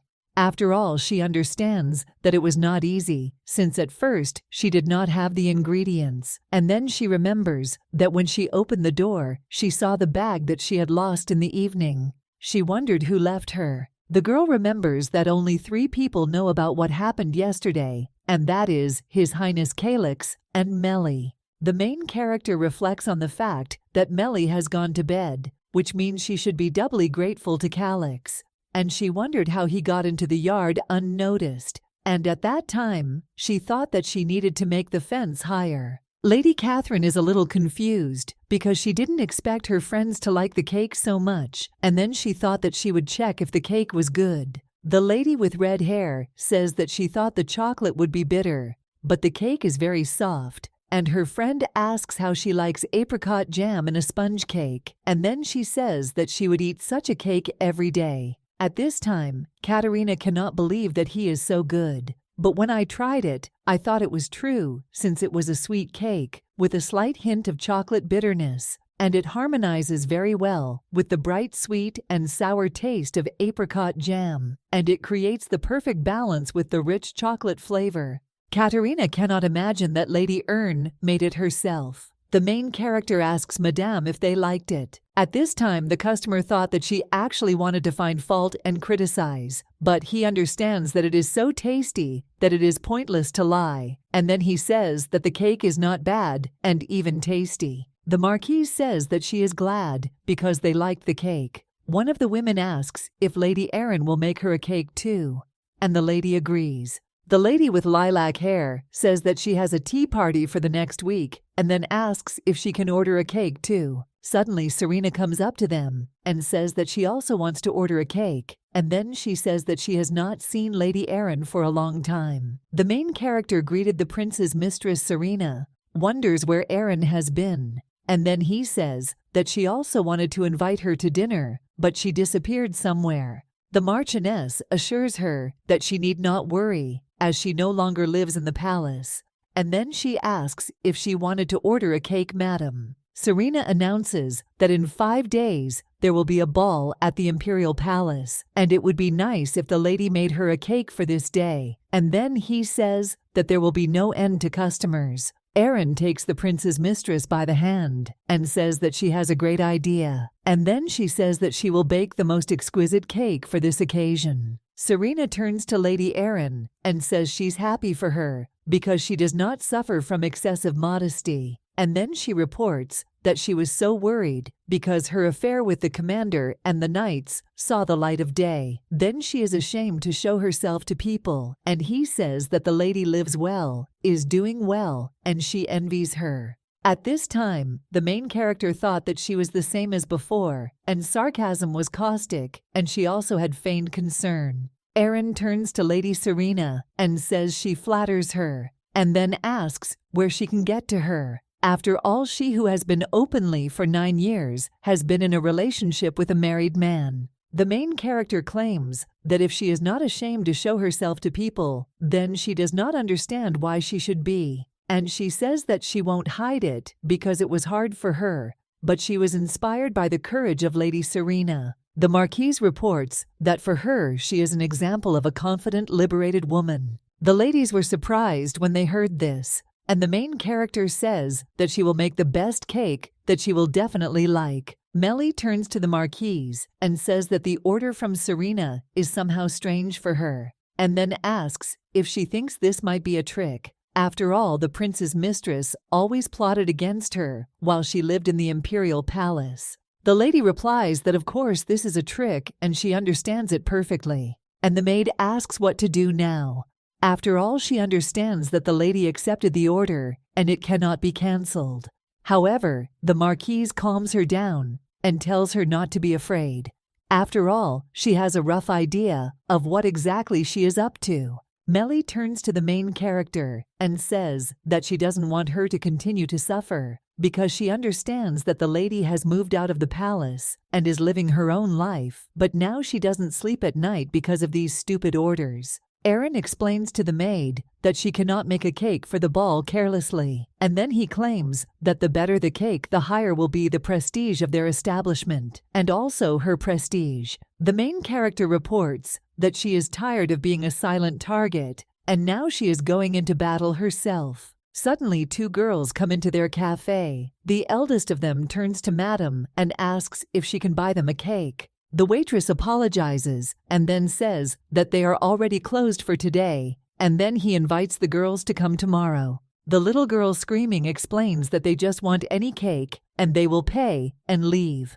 The girl states what she needs today and asks if they understand. Erin asks the cutie why she needs it today. The little girl replies that today is her birthday. Hearing this, the main character thought that parents usually make cake for children and thinks that perhaps these children are in trouble. The marquise reports that she still has ready-made cakes and then says that if they want, she will make a cake for them right now. Hearing this, the girls were delighted and then thanked Madam. Aaron asks the girl what kind of cake she likes, and then he offers to tell her that she can make anything to suit any taste. The girl enthusiastically replies that she wants a cake in the shape of a cat, and then he asks the lady to make her and the cat a cake. The main character remembers that her mother often made cookies for her in the shape of cats. Elder sister Serena explains that cookies can be made, but a cake cannot be made in the shape of a cat. However, the little girl claims that she loves cats. The girl with red hair asks her sister not to be capricious, and then explains that the kind auntie agreed to make one for her, and although the cafe is already closed. At this time, Aaron thought that apparently children care more about what the cake looks like than what it tastes like, and so she can draw something. And then she says that she understood what the order should be and claims that she will make the cat anyway. The lady asks if the girl minds if the cream is cream. The little girl happily replied that she didn't mind. The marquise tells Melly to make the girls tea and says that she is going to make a cake. The main character reflects on the fact that the simplest thing is to cut out the cakes in the shape of a head with ears.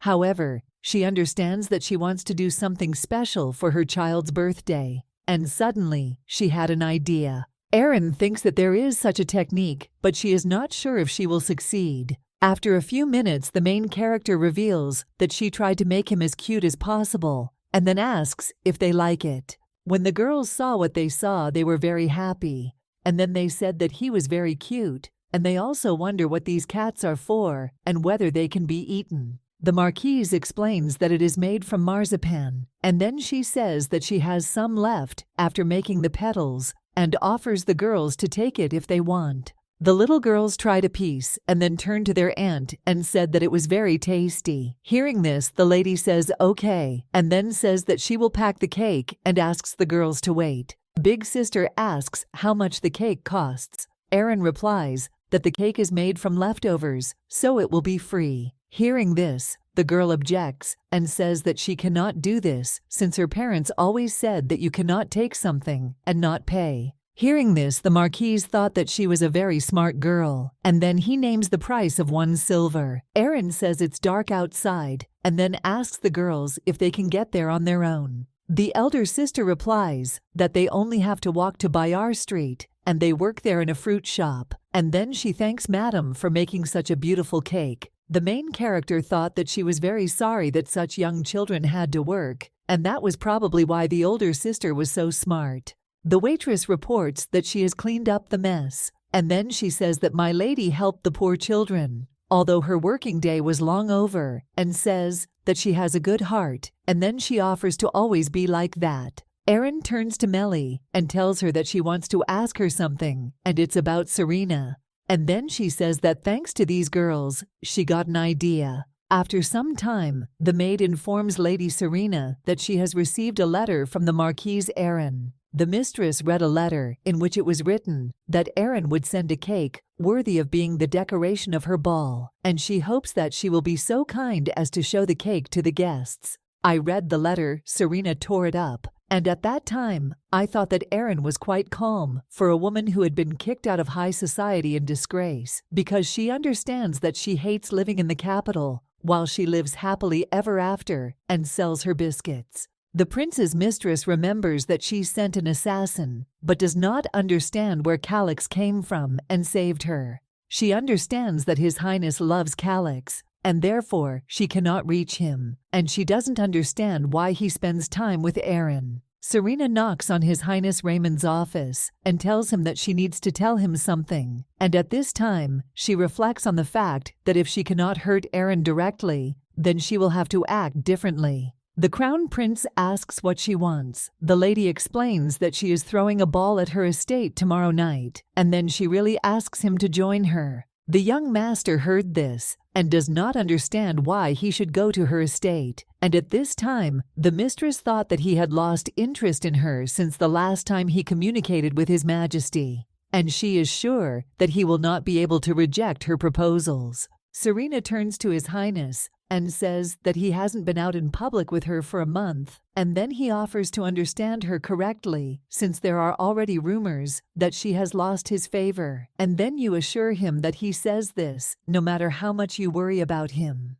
After all, he understands that such rumors can harm His Highness. Serena claims he cuckolded his wife for 9 years and even filed for divorce because he had an affair, and if he leaves her, he will be left alone with anger, His Majesty, and his problems, and she understands that he is proud and will never admit that he was wrong. The Crown Prince announces that he will go. The mistress turns to His Highness and claims that he is truly generous, and then she says that she needs to go and offers to see him tomorrow evening. At this time, Serena thought that even if she was disgusted with him, she would never let him go. The next day, Calix came to the boutique and asked what Lady Erin thought. He also wondered which dress she liked best. And then he says not to rely on him, since he is not a great expert in fashion. At this time, the main character thought that only recently she had been at home and made cakes, and she did not understand how she ended up here.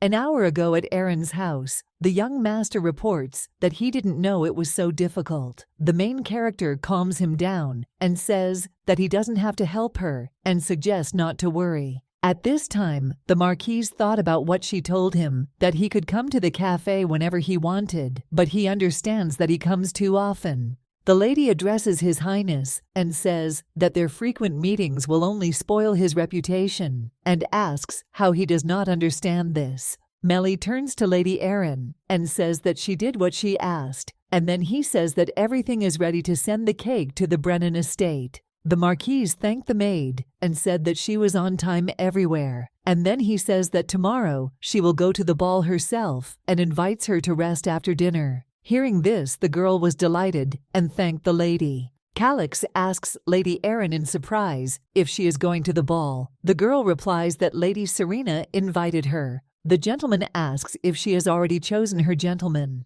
She replies that she is traveling alone. Hearing this, he asks in surprise why this is so. Erin explains that she has no one to ask, and she is not going to dance. Calix asks the lady if she wants him to be her gentleman. The main character heard this was surprised, and then reports that he always said that he was bored at balls. The young master agrees with her, and then claims that this time she is going to the ball, and therefore it is a different matter, and then invites her to admit that she is not going to just bring the cake and deviate from my lady. The Marquise claims that His Highness is right, and then she explains that the matter is different, and if he becomes her gentleman, he will hear a lot of unpleasant things about himself. The Crown Prince is interested in who will hear this. Erin reports that this will tell him to know, and maybe His Highness Raymond. Calix asks my lady if the opinions of strangers really matter so much. The girl replies that she doesn't care what they say. After all, she will still do what she wants and live the way she wants.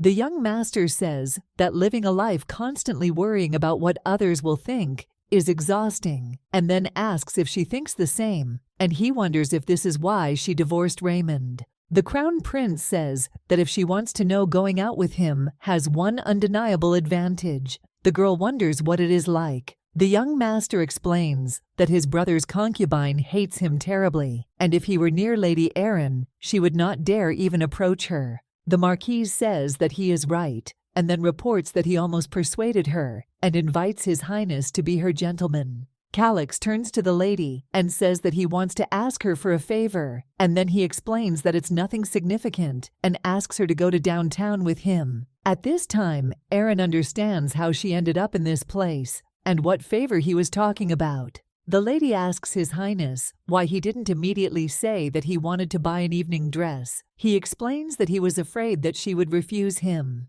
The Marquise says that if he thought that she knew anything better about fashion, then she would disappoint him. And then he asks if he wants to choose a dress for the lady and offers to tell him what she likes and what she is like. At this time, the main character thought that she had made a mistake, and perhaps he was in love with a girl, and she was asking such questions. And then she says that however this is none of her business. Calix says that he will tell, and then reveals that she is very different from a typical noblewoman, and for her, he wants the most beautiful gift and wants to please her. And it's not a matter of price, and you can give the most expensive dress in the empire, but if she doesn't like it, then it's worth nothing. Aaron thought that according to the description of His Highness, this must be a very noble lady. She wonders who she is, but knows it would be rude if she asked. The Marquise says that if she has such an exquisite taste, and then he asks whether it would be better to give a gift with feeling and special meaning. Calix turns to the seller and says that he is buying a dress from his store, and then he orders him to immediately bring all the dresses that are on display in the hall. Seeing the boxes, the main character thought that this was a gift the size of the monthly budget of the Imperial Palace, and then asks His Highness if he thinks he will embarrass his lady if he sends her all this. Calix asks which lady she is talking about. The lady explains that it is for the one for whom he buys everything. The Crown Prince says he didn't think it would all turn into such a misunderstanding, but she understands that if she doesn't say it directly, she will get angry later. At this time, the main character does not understand what he is talking about and asks about it. The young master turns to the lady and asks why she thinks he called her here. Aaron replies that he wants her to help him choose a dress for a certain lady, and then asks if she is telling the truth. And then he claims that he asked her for a favor and asks him to explain it to her since she does not understand anything. Calix reports that there is nothing significant in this request, and give all these dresses to her so that my lady will choose the best and go to the ball with him. The main character asks in surprise why he wants to give her such a gift. Hearing this, the young master asks a counter question, what does she think? At this time, Aaron thought that at first it was some kind of interest and then simple concern. After all, it seemed like he was helping her, since he still had his old affection for her.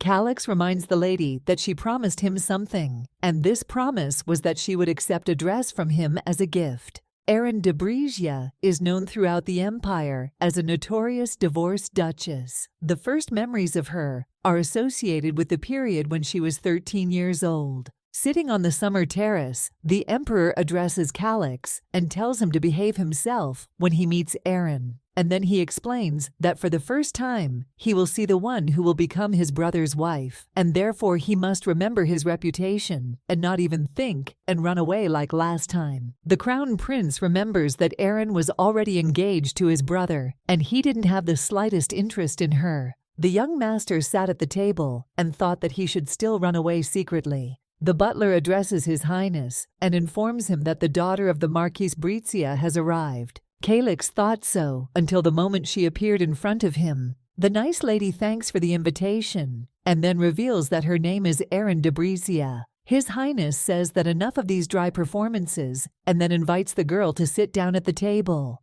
The black-haired boy could not take his eyes off this sweet lady, and he understood that she was his brother's future wife. 6 months later, her brother's engagement to Aaron took place, and the following year their wedding, after which she began to live in the palace. However, brother Raymond immediately after the wedding brought his mistress to the palace, and everyone mocked and condemned the lonely Duchess. Aaron did not pay attention to the rumors and quietly did housework in the palace. But at least that's what it seemed like on the surface. Calix did not understand how long the girl brought by his brother would live in the palace. After all, his wife always looks so busy, and his mistress organizes receptions and balls all day long. When the young gentleman walked along the corridor, he saw that the light was on in the kitchen, and then he began to wonder who was there.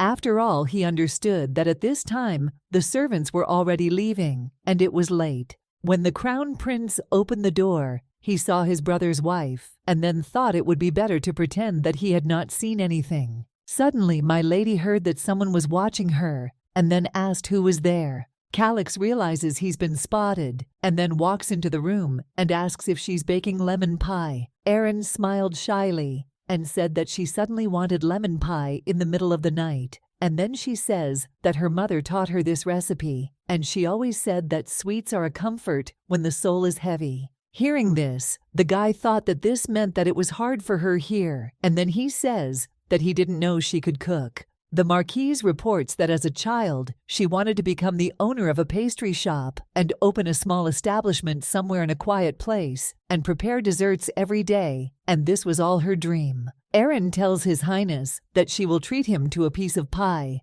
and in return, he asks to keep everything he saw today secret. Calix asks if the lady thinks this bribe will be enough to keep him quiet. The Marquise assures him that that's enough, and then says that when he tries a piece, he will certainly become her accomplice. At this time, the young master thought about her quiet voice, which seemed to whisper, and the smile addressed only to him, and the warmth that permeated her gaze. All these feelings slowly spread throughout the body to the very heart, and for the first time, he experienced such sensations, such sweet sensations. Calix wanted Aaron to always keep smiling. It wasn't long since that evening that he and Aaron were eating pie in the kitchen together, and how another event happened. The Crown Prince turns to the Marquise and says that he wants to buy her a dress. She was surprised when she heard this, and then asked why he suddenly started talking about it. The young master recalls the conversation of the ladies who were discussing the outfit in which the Duchess appeared today,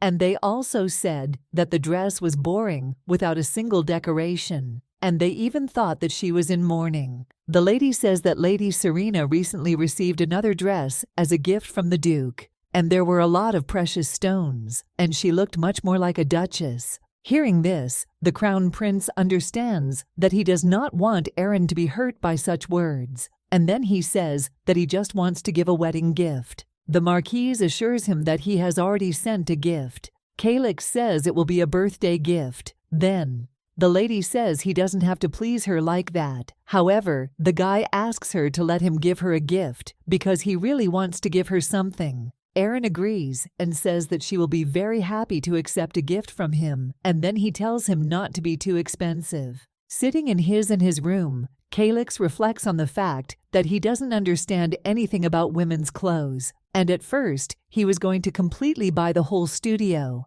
but he thinks that she won't like it, and he assumes that there won't be any problems just because of one outfit. The Crown Prince turns to the maid and tells her to immediately send him the imperial designer. And at that time, I thought that if he gave a card that was richer and brighter than that girl's, then no one would be able to look down on Aaron anymore. Calix believes that if she has a hard time because of his brother, he will make the lady smile, and at that time, he believed that this was possible. However, this was a big mistake. On Aaron's birthday, Couturier announced that the ordered outfit was ready, and then he reports that he spared no expense in making the dress, and then he claims that the lady who receives it as a gift will undoubtedly be happy. The couturier claims that this dress contains very delicate and light material of high quality, which is called angelic, and they protected him with the help of special equipment, and along the neckline, they decorated it with precious stones. The designer says that the dress is made in a new style, which is ahead of the metropolitan fashion trend, and in such a dress, any lady will become a style icon. Calix enthusiastically says that he is great, and then orders him to immediately pack this dress since he wants to give it as a gift.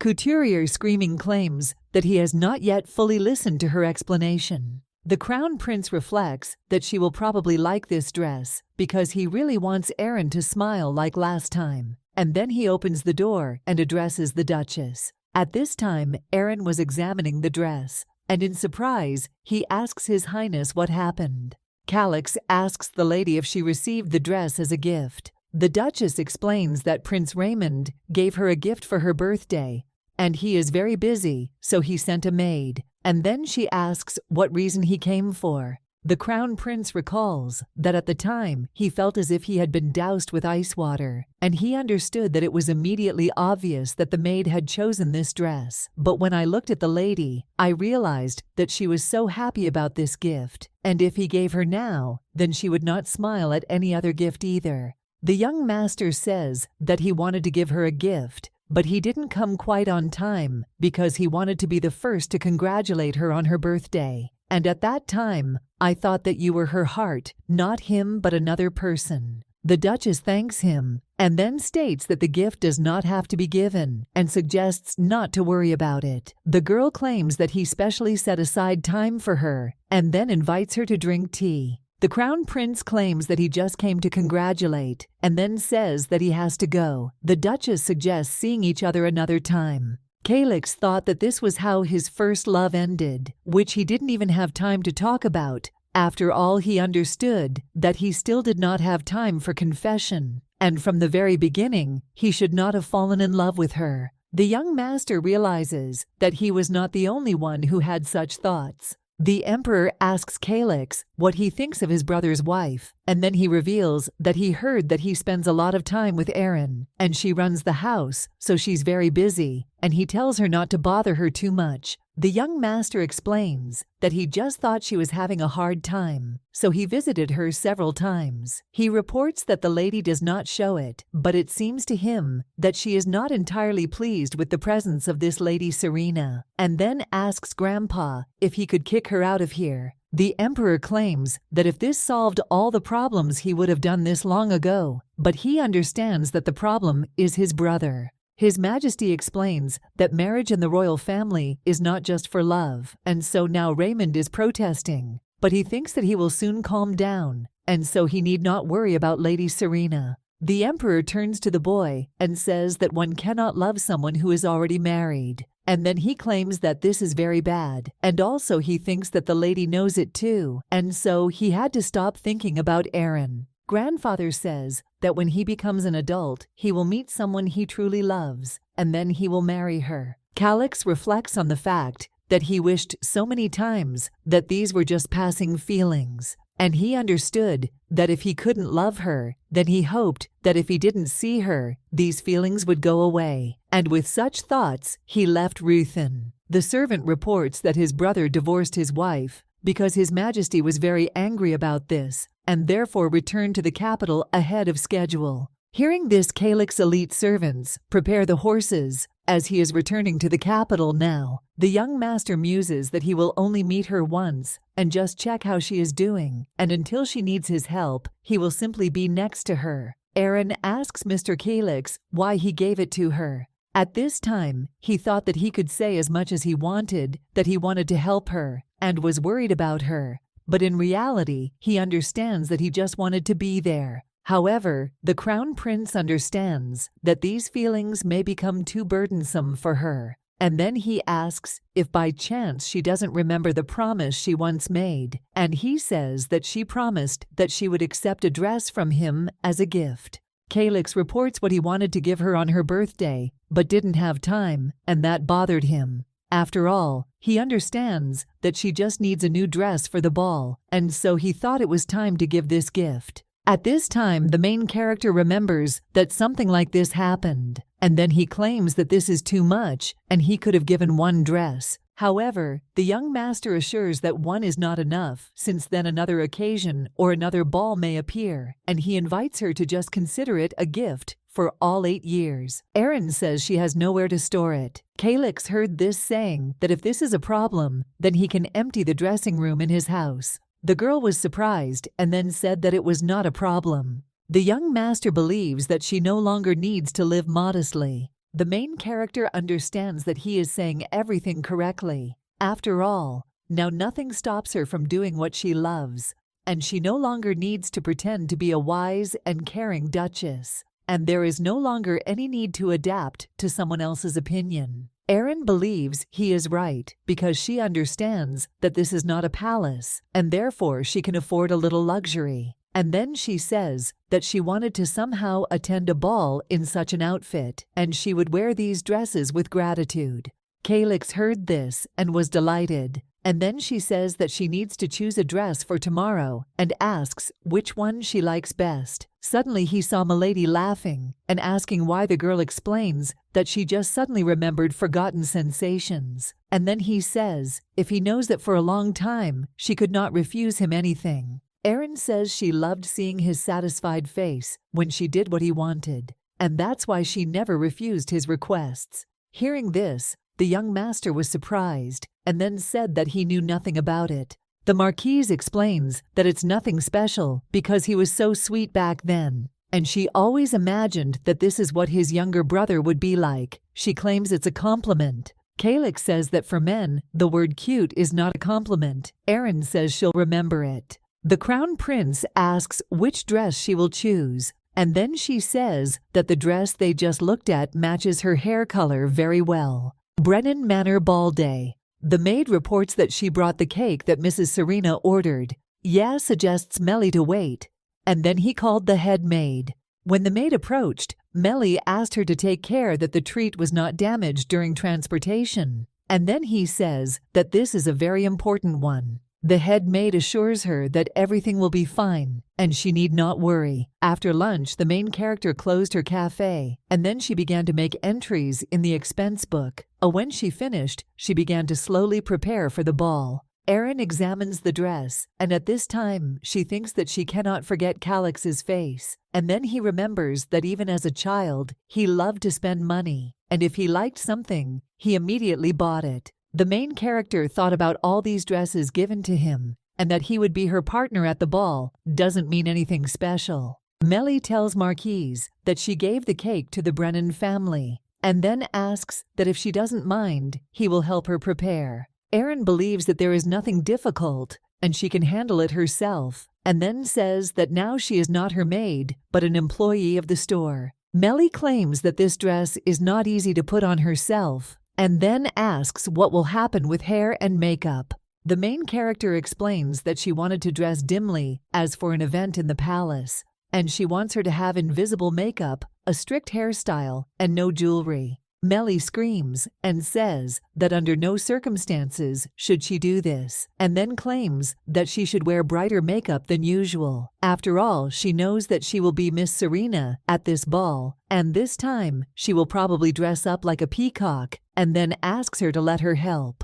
Erin agrees with the girl, and then asks her for help. Hearing this, Melly says that she will immediately bring makeup tools. A few minutes later, the girl says that in order to maintain the image that matches the outfit, she painted her lips a little brighter than usual. Seeing herself in the mirror, the main character says that it's not her, and then thanks the girl. Melly thinks that she didn't really do anything, since her mistress was originally very beautiful. The Marquise looked at her watch and said that the time had already come, and the Duke was about to come, and she realized that she had to go and invited the maid to go and rest. Erin apologizes for being late and then asks Mr. Calix how long he waited. The Marchioness asks the gentleman why he is looking at her like that, and she wonders if she looks strange, then explains that it was Melly who put the makeup on her. Calix says that she is so beautiful that she blinds his eyes, and then he gives her his hand.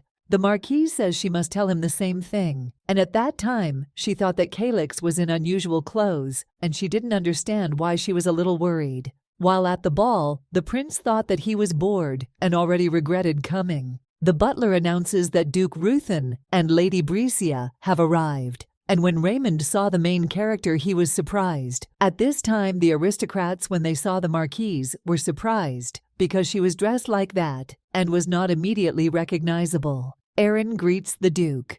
He replies that he didn't think she would show up at such a social event, and he is also surprised that she has already managed to find a partner. The Marchioness says that he came here with Lady Serena, and then asks what is stopping her from coming with her partner. When the Duke heard this, he was surprised and angry. Calix claims that the lady said the right thing, and then asks if there is a reason why Lady Erin cannot be here, because the legal divorce has already been finalized, and he no longer has the right to interfere in her life. Serena tells His Highness that it was she who invited Lady Erin, and then he explains that she was dating Lady Katerina, and on the way she met a lady heard about the ball, and she promised to bake a cake for her. The mistress explains that she couldn't just accept the cake, so she sent her an invitation card. She also assures that she did not know that the lady would come with the Archduke. When the main character heard this, she thought that Serena was using this technique again, and she pretends as if she asked for the invitation by promising to make a cake. The lady understands that she has endured so far, but she will not do this anymore. Erin claims that what she says is true, and then explains that she was the first to ask her to make the cake because it would help advertise the cafe. And she had a lot of work, so she couldn't accept other orders, but she couldn't refuse her request. The Marchioness asks Lady Serena if she received her cake, and then he says that she tried hard, and that's why she was a little surprised that he wasn't nominated at the ball. The mistress replies that she ordered the cake to be taken to a separate room, so that the guests could enjoy it during the break. Erin reports that because of her, there was a long pause between dances, so she will go. The main character thought that she felt good because she didn't think she could say whatever she wanted. This is so convenient, and understands that it was necessary to do this before. The Marquise asks Mr. Calix why he is smiling. He replies that she just looks pretty. Hearing this, the girl asks if it is noticeable. The young master replies that she behaves much better now than when she lived in the palace. At this time, the girl thought that she had learned to talk like that, and all this thanks to Eco Calix. The prince turns to the Marchioness and says that he congratulates her on her return to the secular world as Lady Erin, and then he asks if she would do him the honor of being her partner in the first dance. The dazzling light of lamps and bright outfits, the gaze of those around her, and the main character understands that if she were the past, her now, she would definitely refuse him, and then agrees and says that she is very pleased with him. And at that time, she understood that she had acted as her heart told her. Erin tells the young master that he is holding up well. Hearing this, he asks if she thought his dancing ability was zero. The Marquise replies that she has never seen him dance before. Calix explains that there were simply no people he wanted to invite to the dance. Serena noticed that His Highness was looking at this couple and offered to also go into the hall and dance. The Archduke turns to the lady and says that it was an honor for him to dance with her, and then kisses her hand. Serena announces that she suggests taking a short break, and then reports that light snacks and drinks have been prepared in a separate room, and there is also a cake that Lady Erin herself baked. The Marchioness asks His Highness if he will go with her. Calix replies that he will wait for her. After all, it seems to him that his brother wants to talk to him. And then he reports that he asked the servants in advance to do what she asked. The Duke's mistress asks the maid why she didn't take out the cake, and then he reminds him that she told him to be thrown outside Duchess.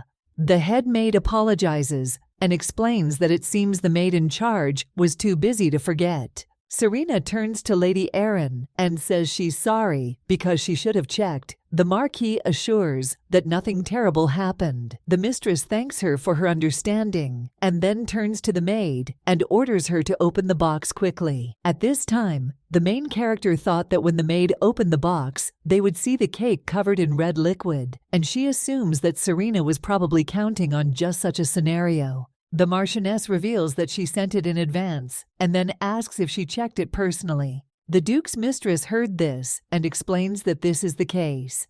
And at this time, the head maid speaks for her that Mrs. Serena was busy preparing the score and therefore could not check it personally.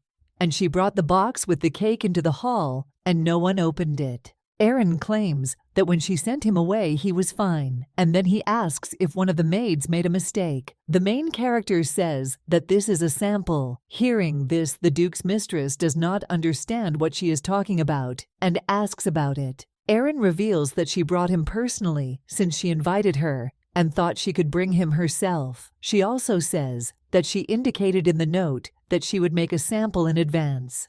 The Marquise reports that if you put the cake out in advance, the cream may leak and spoil. And then he explains that at an event in the Imperial Palace, dummies are usually displayed and the guests are served a real cake. The main character says that in such heat, she insisted that the cake be decorated with white chocolate and therefore thought that she knew about the fake and was too hasty in drawing conclusions. Erin says that she understands, because the lady never organized an Imperial Palace event, and naturally she didn't know that. And then the servant brings the cake into the hall. Gorgeous cake.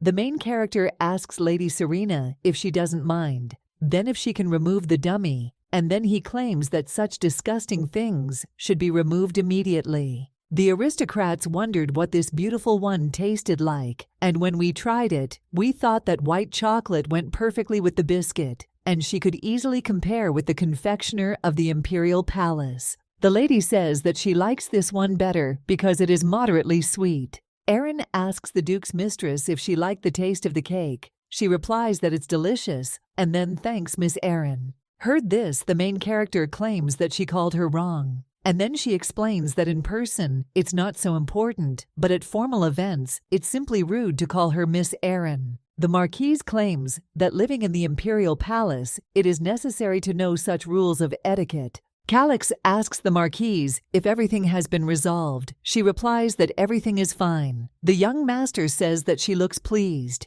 Aaron asks how he is and wonders if he had to listen to unpleasant words from His Majesty.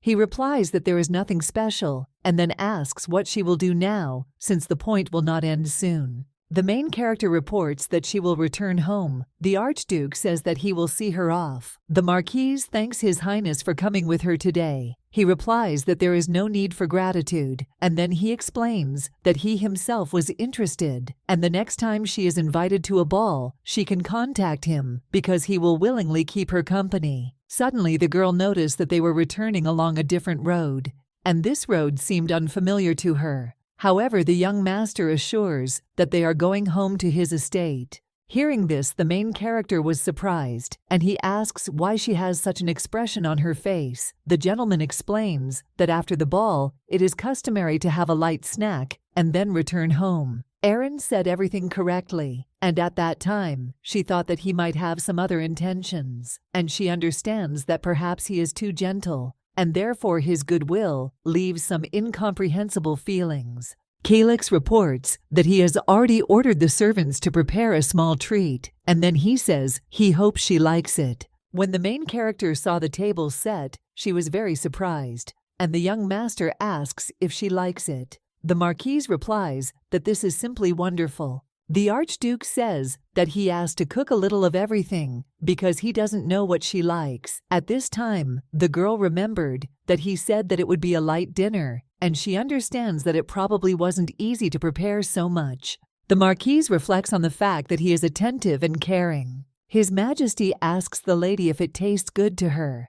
After trying a piece, the girl says that the weather is getting hotter, and she thinks that she can include it in the cafe menu. Calix claims that during this time, she became the real owner of the cafe, and even at this moment, she thinks about him as a Hyung-sun. Hearing this, the main character thought that Hyun-sunim is an address to the older brother's wife, and then he says that he calls her that again. After all, he remembers well that before that he called her Lady Aaron. The Archduke explains that he didn't mean to call her Hyun-sunim in that place. The lady says that anyway, thanks to him she had a lot of fun today, and she thanks him again. The Marquise reports that she has not felt so calm for a long time. At this time, I thought that after marriage she became a duchess, then lived in the imperial palace, and got divorced, and also bought a cafe, and began to run it. The main character understands that if you think about it like that, then a lot has happened in a short period of time. Calix looks at the girl and then asks what she is thinking about. She replies that she just thought that time is very fleeting. After all, just recently, she could not even imagine that I would no longer live in the palace and that she would have her own cafe. Aaron says it would have been better if she had achieved all this a little earlier when her parents were still alive. The young master turns to the lady and says that he has another gift for her, and then he explains that he accidentally saw it in an antique store and immediately thought that he would definitely give it to her when he saw it again. The main character saw a music box, and at that time she remembered that a familiar melody still sounds in her ears, and she is quite lost, but such a familiar and dear box. And so the lady has no doubt that this is the same thing that her father personally made and gave to her mother. After all, she understands that this is the only music box in the world which they had to sell because of debts. Aaron asks Calix how he knew about her. He replies that the lady herself told him and even hummed this melody, and then asks if she doesn't remember. Hearing this, the main character thought, couldn't it be? It was at that moment when she baked a lemon cake like that at night, and they ate it together. Calix asked her what kind of melody it was. Then the Duchess explained to him that this was the Erdenov song, and her mother often sang to her, and that's why she fell in love with her too. And this song was passed on from mouth to mouth, and therefore everyone has a little their own. The girl explains that her father had a hard time while he was writing down the notes, and then he made a music box and gave it to his mother. The young master asks if he made it himself, and then says that he was curious what the box looked like. Erin reports that they lost her, and therefore it is no longer possible to see her. The surprised Marquise asks the Archduke if he still remembers this, and at that time, I thought that when her parents died and she got divorced, she believed that she had lost everything, and so she thought that now she would have to start everything over again. The main character understands that, on the other hand, the last 9 years after which she had nothing left were seemingly meaningless, and therefore she was somehow sad in her soul. And then she reports that the young master looks like a wizard. Hearing this, Calix smiled, and she said that he helps her every time it's hard for her. The Crown Prince explains that usually in such cases, they say that the person is like a prince, and then she says that the main thing is that she liked the gift Hyun Sunim. The main character tells him to just call her Erin, and then claims that she is no longer his Hyung Sunim. That same day at Brennan Manor, the Crown Prince asks his brother what he is up to and wonders why he showed up to the ball with Erin.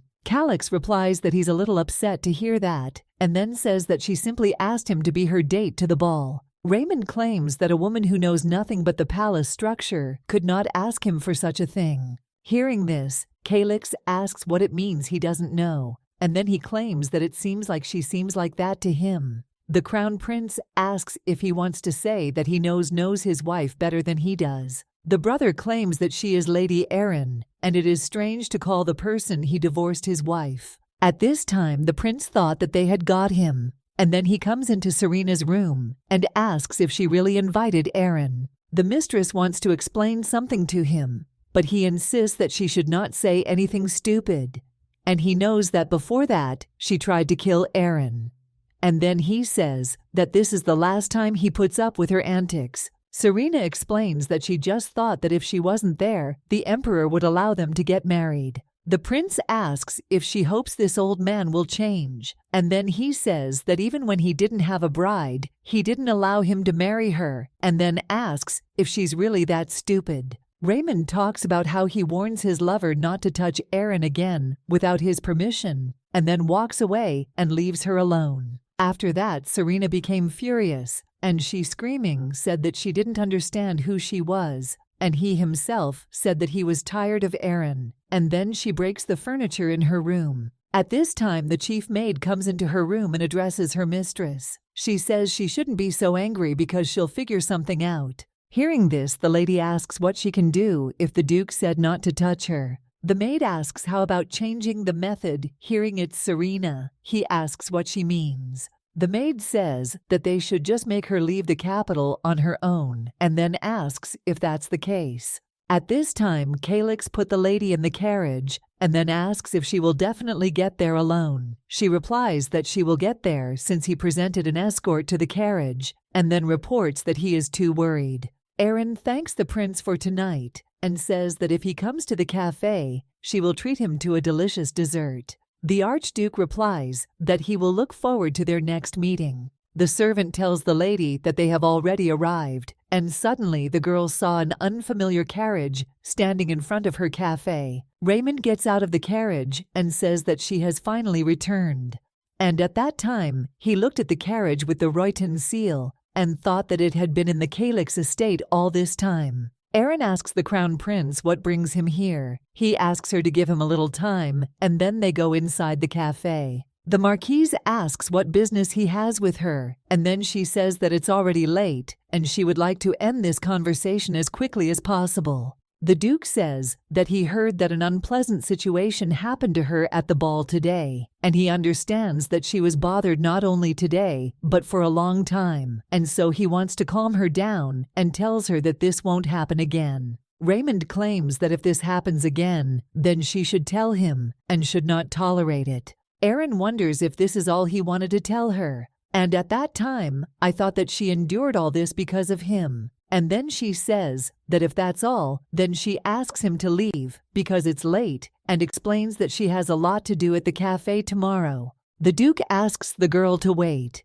And at that time, she thought that he showed up at such a late hour and wanted to tell her something. And he also does not know the rules of decency and does not know how to show concern for others. The main character asks if he needs to show him where the door is and then gets up and leaves. Suddenly, Raymond stops the girl and says that he wants to tell her something. The Marquise orders to let her go before she calls the guards. The Duke lets go of her hand and says that he came to apologize and did not think that she would treat him like that. The main character thought about whether this is the behavior of a person who wants to apologize, and then he asks that he arrived at such a late hour without warning to someone else's house and thought that she would be happy with him. Raymond was surprised when he heard this, and she asks if they are not strangers to each other. The Crown Prince smiled and says that he doesn't even know since the Emperor still mistakes them for spouses, and then explains that he said he wouldn't accept the divorce until they got his permission, and the Emperor even refuses to meet with him on business.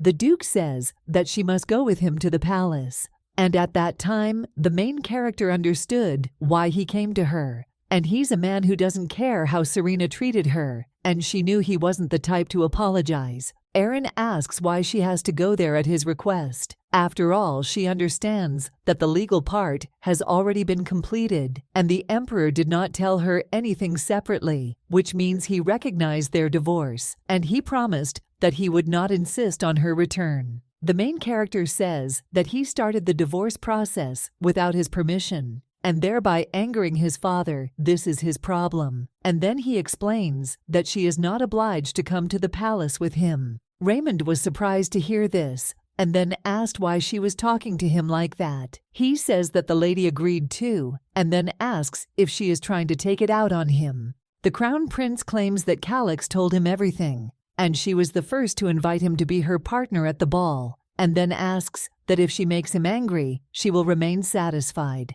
The main character heard this and doesn't understand why he suddenly started talking about it. And then she says that he says that as if there is a reason why she could not appear at the ball with Calix. Hearing this, Raymond slammed his fist on the table and then screamed and asked if it wasn't obvious. He explains that they just recently got divorced and then asks what others will think. Erin asks if this is being said by a man who even before the wedding brought his mistress to the palace and lived with her. He screams and asks if this is the same thing. The Marquise explains that compared to him, these are completely different things, and she is clean because they are already divorced. The Crown Prince reports that even if he allows her to date other men, it should under no circumstances be Calix. Hearing this, the main character does not understand why he does not love his brother so much, and it seems to her that there is some other reason, besides the fact that there is a bad relationship between them, and then asks if he's talking about permission. Erin doesn't think it should be any of his business who she dates, and she hates to hear that, and then she opens the door and invites him to leave. Raymond says that he will come next time, and at this time, the Marquise thought that she was tired, and she needed to quickly go up to the bedroom and take a bath, and then lie down. Suddenly, she heard a strange sound in the kitchen, and she became curious, and then she went there, but she didn't see anyone, and thought about what she might have imagined. The next morning, Melly wishes the lady a good day, and she says that if she was very tired yesterday, she can rest there today. Erin claims she's fine and has 3 more desserts to make today, and then he asks Melly if she accidentally removed the chocolate roses that were lying by the window. The girl replies that she did not touch them, and then she reports that the window was open in the morning, and she thought that the lady had cleaned the kitchen and rearranged them. The Marquise was surprised and then explains that she did not open the window. The girl suggests that maybe a cat wandered in and ate the chocolate. However, the lady became interested in whether cats eat chocolate, and at that time, I thought that maybe some wild animals had gotten into the house. A woman who had already visited them came into the cafe and said that they gave her 2 desserts and 1 scone. The main character greeted Miss Fiona and then says that she stopped by to see them again. The lady says that she makes such delicious desserts and she can't refuse them. And then she says that she is already paying too little and will have to sew new outfits. Erin thanks the lady and tells her to have a seat while she prepares her order. The lady announces what she wants to take with her today and then offers to pack them. Melly turns to the mistress and says that she will do the packing today. Miss Fiona says time flies and the summer festival starts next week. Having heard this, the main character cannot believe that so much time has passed so quickly. The summer festival in the capital began at the very beginning of summer and continued until the onset of the rainy season.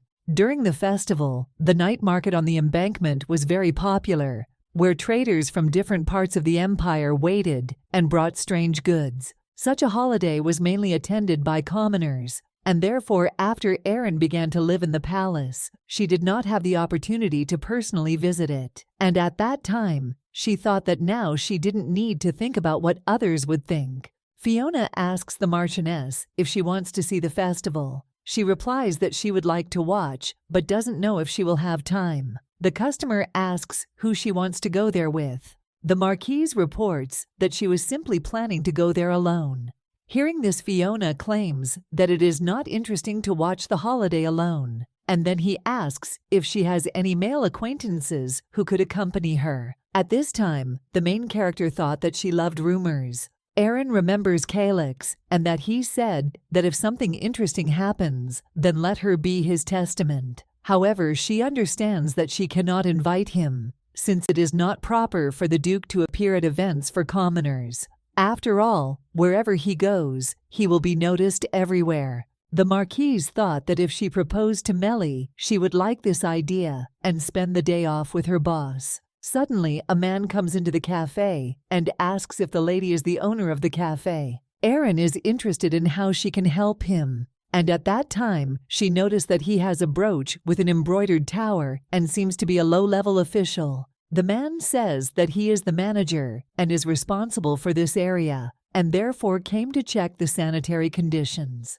The main character was surprised when she heard this, and then reports that she only recently opened a cafe and has already gone through all the authorities. The man reports that he knows because it is a surprise check. Hearing this, the girl thought that if she announced the visit in advance, it would no longer be a sudden check, and then asks if he wants to start in the kitchen. The stranger says that he is interested because the kitchen is outside. Erin explains that she makes drinks inside the cafe, but there is not enough space there to prepare desserts, and she says she doesn't think it's any problem. The Marquise is thinking that if she renovates, she can expand the premises and add space for a kitchen. But since now she does not have free funds for this, and she is dealing with this situation in this way. Erin shows the kitchen and says that she bakes desserts here. And at this time, I thought that it was good that she had cleaned everything up in the morning. The official says it looks good, and my lady asks if she can take the kitchen utensils out of the drawers. However, he replies that there is no need, and then asks if there is anything else there. At this time, the main character thought that maybe he wanted to check the desserts themselves, and then asked if she should offer him to try the dessert. And then she said that she had a cake that would be for sale. Hearing this, the man objects and says that is not what he is talking about, and then she says that she is a slow-witted woman. The official explains that it seems that she does not know everything yet since she opened recently.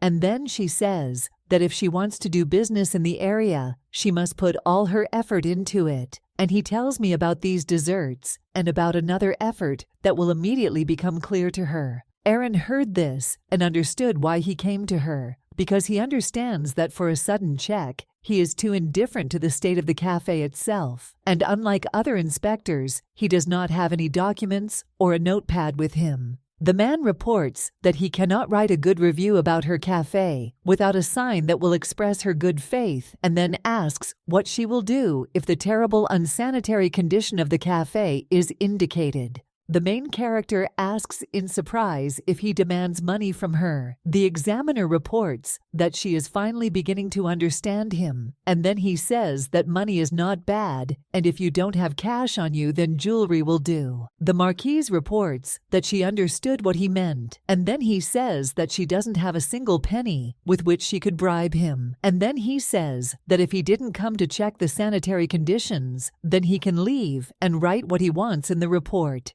The man says, screaming, that if he writes a positive review, her cafe will be closed within a month, and then asks if she agrees to this. At this time, Aaron does not understand why he was so angry, and then she reminds him that she said that he can do whatever he wants, and asks if he will have any problems if he doesn't receive a bribe from her. The main character understands that if the inspector writes a negative review, there is a high probability that such a store or cafe will be closed, and he also understands that if you give him a bribe, then a problem will arise because of this, and the closure of the cafe will worry much less because there will be a risk of going to jail, and she understands that no matter how she made this dangerous choice, the marquise understands that if he had only come for a bribe, then there was no need to stage such a performance. And then she says that she doesn't know who sent her, but asks to leave and not interfere with her work, and don't involve her in your dirty deeds.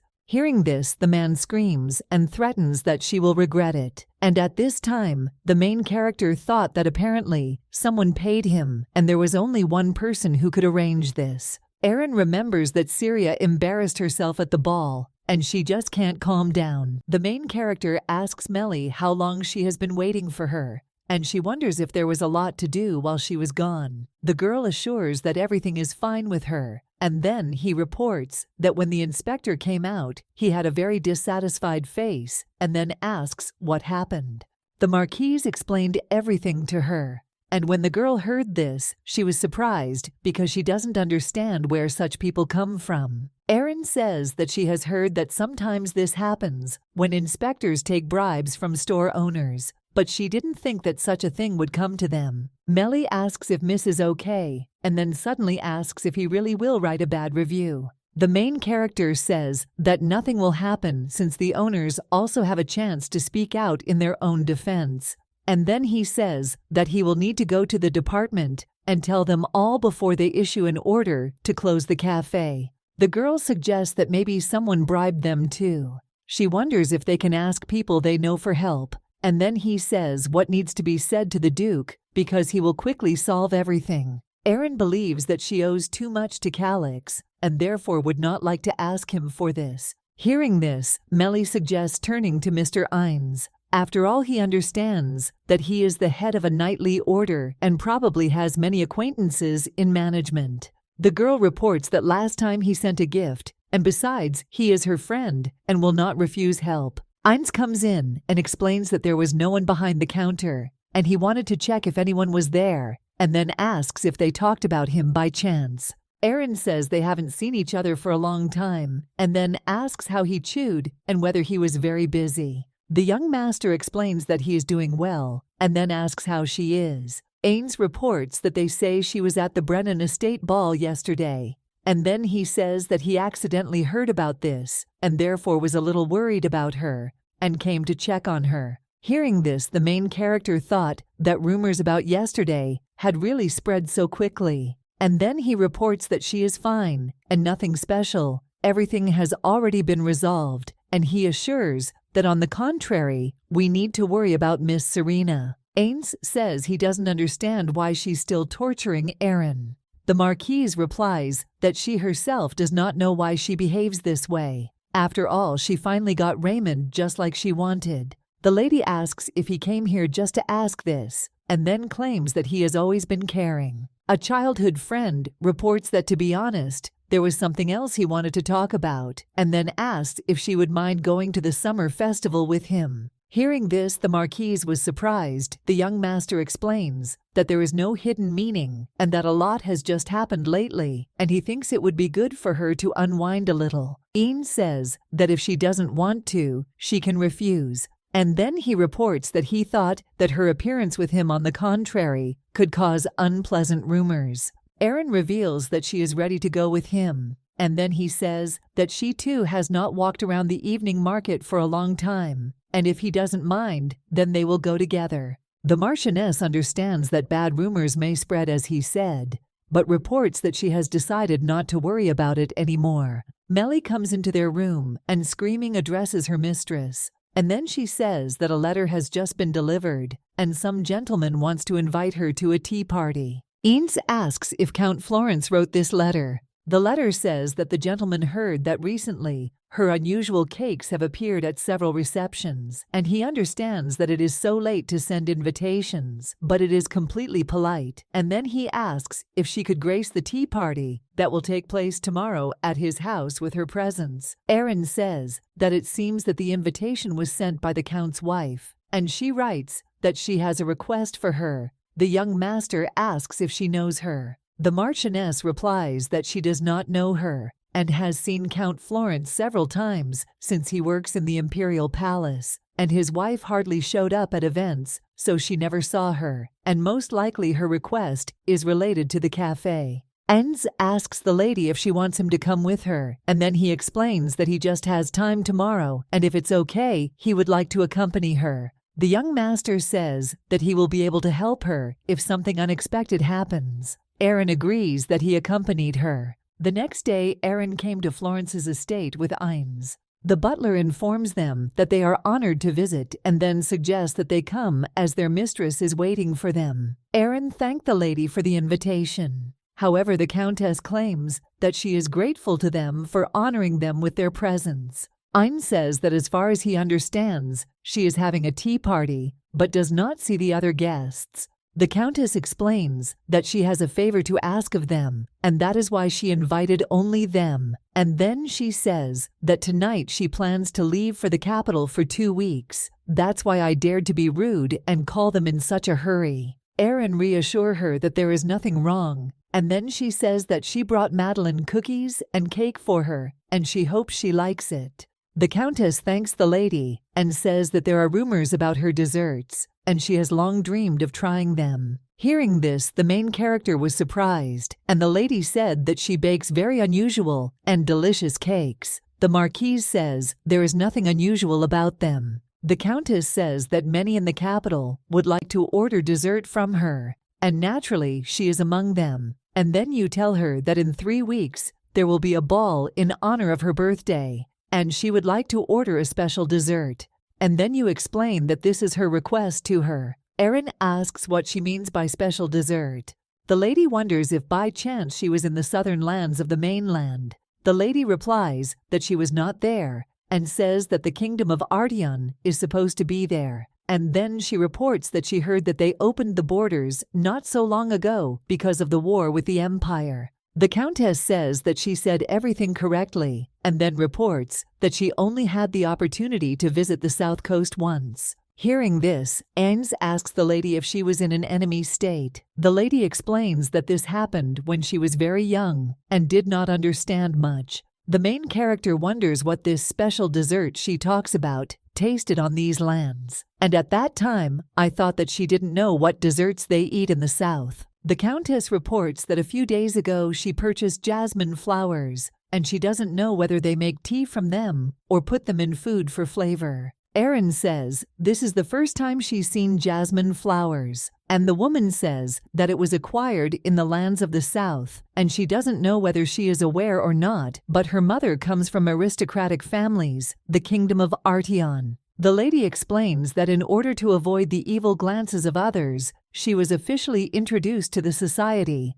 under the name of an aristocrat from another South Island. At this time, the main character thought that Artion and the Empire had been enemy states for a long time, and there was nothing good in disclosing this fact. Erin reflects on the fact that when she lived in the Imperial Palace, there were also many ill-wishers there who tried to find fault with the fact that her mother came from a small northern people. The Countess says that she is ashamed to admit, but as a child, she was very worried about her mother's origins. And so, when she accidentally learned about a ship illegally sailing to the Southlands, she impulsively decided to sail on it. The lady understands that now such behavior seems shocking, but at that moment she was very interested to know what her mother's homeland looked like, and the South Sea was very different from the Western Sea, where she often went in her childhood, and there was white sand and warm sun, and for the first time she saw such a beautiful coast. The woman reports that she was walking along the sand. She became hungry and went into the first restaurant she came across and ordered food.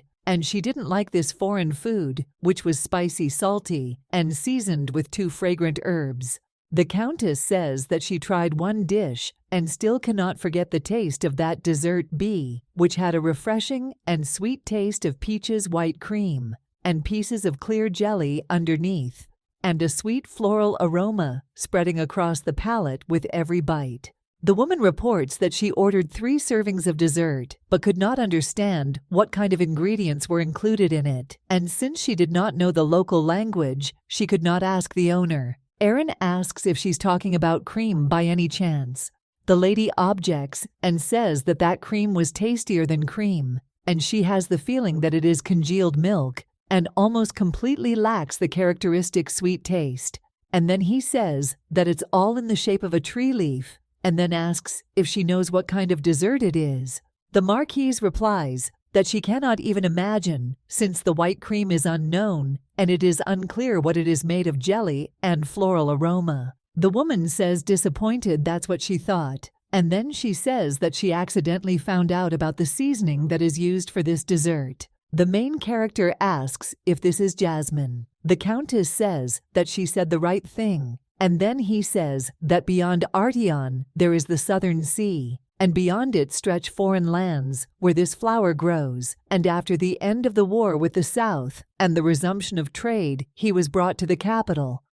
Aaron asks if she can take a closer look, and when I opened it, I felt a refreshing aroma, a rather rich smell, but not at all sharp, and then he says that jasmine has a pleasant aroma. The Countess says that in the South, tea is also made from these flowers. Hearing this, the main character thought that flower tea looked good and thought about serving it in her cafe. The lady reports that she asked the chef to make a similar dessert, but no one succeeded, and they tried to preserve the aroma, but the taste was not very good, and the desired taste was missing, and then asks if the lady can make the dessert while preserving the taste and smell. Erin replies that she doesn't even know because the scent is really nice, and she understands that such a strong flavor will not go well with cake or morphine, and it would be nice to make a light cream or pudding, similar to what the Countess tried.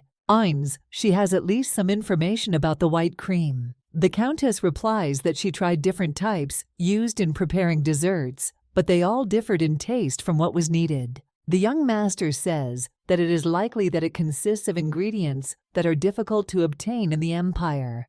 The woman tells him that if the results aren't exactly the same, it's okay, and then asks if she can make a dessert that will retain that flavor. Hearing this, the main character thought that she had never tried to invent a new dessert, and therefore was a little nervous. But he understands that on the other hand, it looks quite interesting. Erin agrees and says that she will do her best and try to fulfill her order. The Countess thanks the lady for listening to her and her difficult request, and then she says that she will thank her generously and can name any amount. The Marquise objects and says that it's not worth it, but suddenly I remember that Count Florence works in the department. Erin reports that if she can make the dessert she is looking for, and then asks if it would be possible to make a request to her husband. The lady asks her childhood friend if he has seen similar flowers in the South. He replies that he doesn't remember such a thing, and then he apologizes for not being able to help her. However, the girl says that she doesn't know this either, even though she is the owner of the cafe.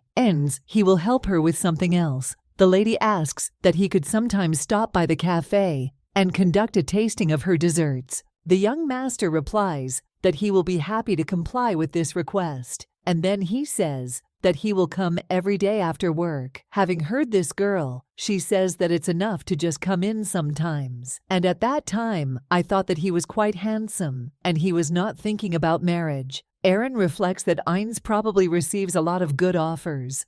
The marquise reports that she wanted to go to Emery's store, and then she explains that she needs to ask if she can buy more jasmine flowers because developing a new recipe requires a lot of training. Suddenly, the knight hugs the girl and says that it seems to him that someone is watching them. Having heard this, the main character understands that now they are on a rather crowded street, and she does not understand who could be following them, and then quietly asks when the surveillance began on them. Ains reports that from the moment they got out of the carriage, and at first he thought it seemed to him, but now he is sure that they are being watched. The lady asks how many there are. He replies that there are about 2, and judging by their movements, they are not ordinary people, but rather trained knights.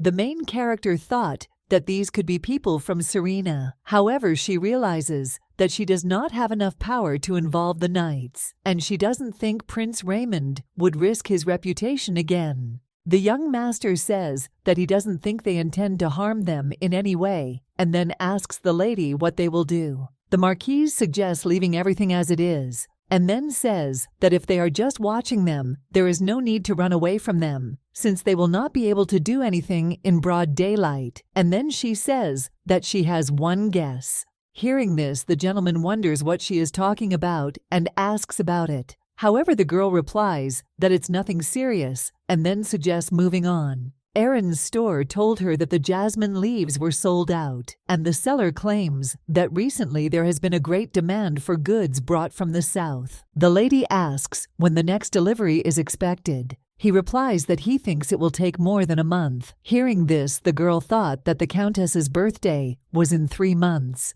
Ains suggests the lady look elsewhere. Erin says that they need to go to the herbal shop on Boyard Street, and at this time, she realizes that she is in an alley that is not entirely safe, but she understands that it is still light and Ains is nearby. Suddenly, Erin saw Calix and was surprised. The young master says that they met her by chance in such a place. Hearing this, the lady does not understand what could bring the Archduke to such a shop. Ains greeted His Highness, and the prince asks if he is the head of the Loughlin Order, and then he says that he is pleased to meet you, and he has long wanted to meet him. The knight claims that a month ago he already saw him in the imperial palace. Calix explains that he often forgets those who are not particularly important to him. At this time, the main character thought that there was some kind of tense atmosphere, and she wondered if they were on bad terms. Calix turns to Erin and asks what she is doing here. He wonders if she came to get the ingredients. The lady explains that she was already going to another shop, and what she needed was not here. Calix says that he is seeing her off because he wanted to talk to her about something important, and he explains that this is not a good place to talk and asks if they can talk on the way. Erin apologizes and says that she already has a date today, and then asks if he could come to the cafe in the evening. Ains heard this, reports that he is fine, and then invites her to go. However, the girl does not understand what he is talking about, and he explains that he will visit her tomorrow. The main character asks His Highness if he accidentally sent knights to today to keep an eye on her. Hearing this, the young master objects and says that it is not him. However, the girl asks how he knew that she was in the shop. Calix said the servants, and the girl wonders how the servants knew about this. The young master reports that they are protecting her. Hearing this, Erin claims that he is still following her. However, the young master objects and explains that he was sent to guard her, and this is not surveillance. Calix apologizes and then explains that he was just worried, and remembers that last time she was also in danger.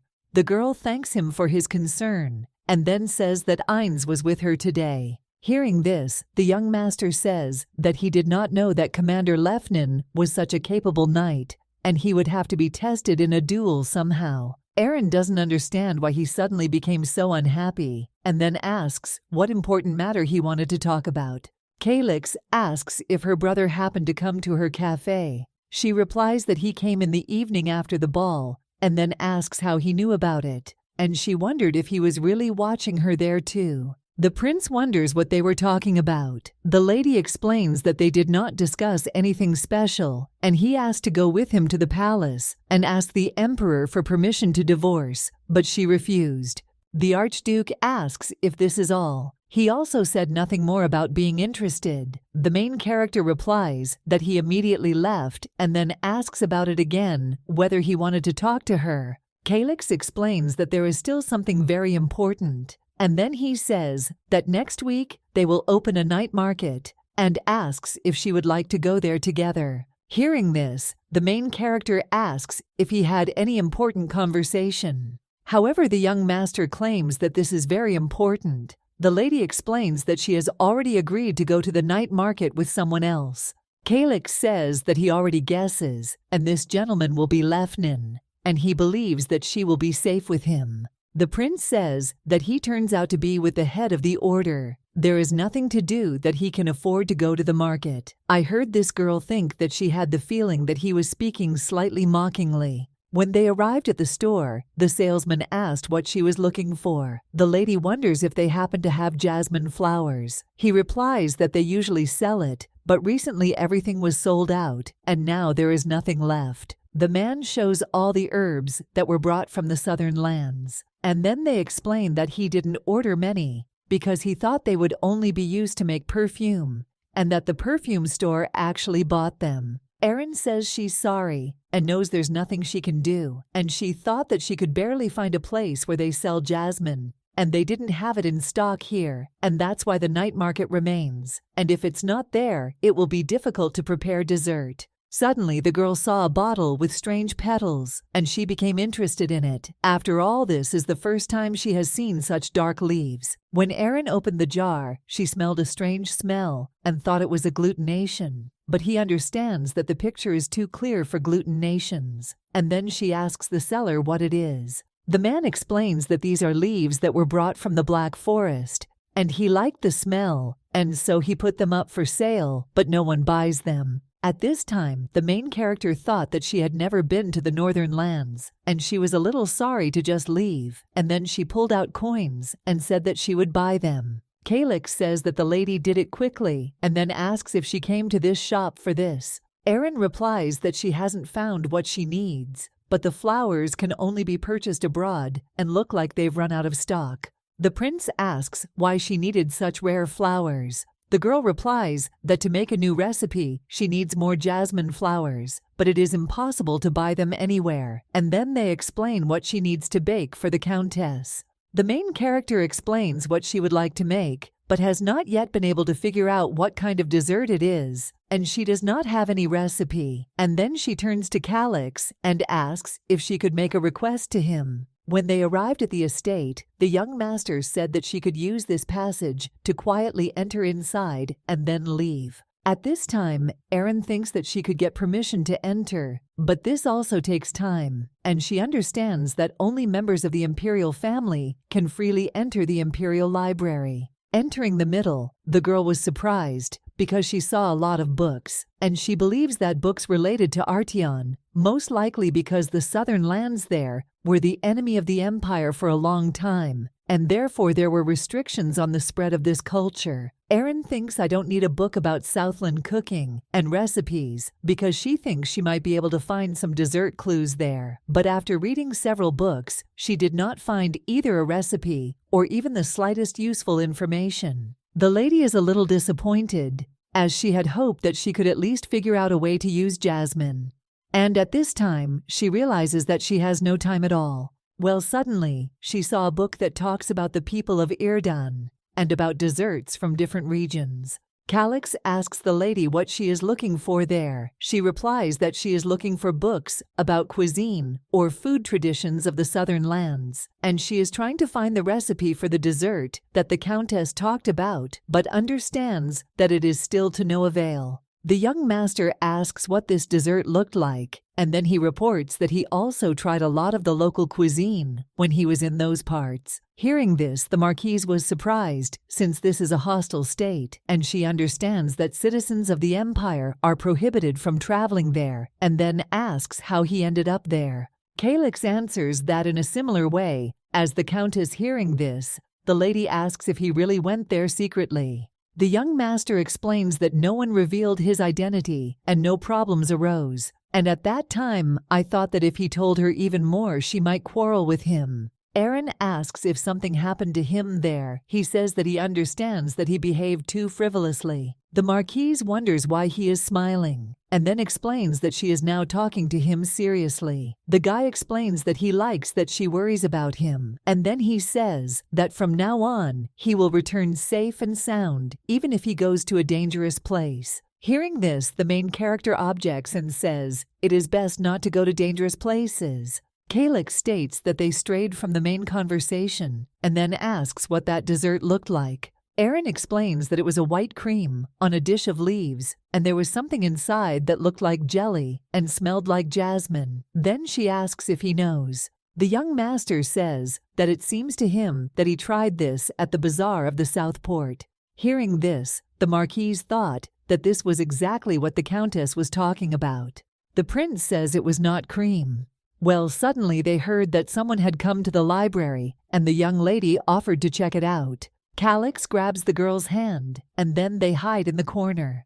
The lady doesn't understand what's going on and asks about it. He explains that if they go out now, they will meet an unpleasant person. The crown prince says that there is no need to worry because no one will come here. And at that time, the main character realized that this voice belonged to Raymond. His Majesty turns to the man and says that this is different from what he promised him then. And then he asks if he didn't promise that he would bring him this thing. The stranger replies that what he says is true, and then explains that on the condition that he follows their agreement. Raymond asks if he wants to break the contract with him. The man says that since he hasn't done his part, nothing can be done, and then asks if he's wrong. And then he claims that it was he who failed the task, and therefore he had no choice.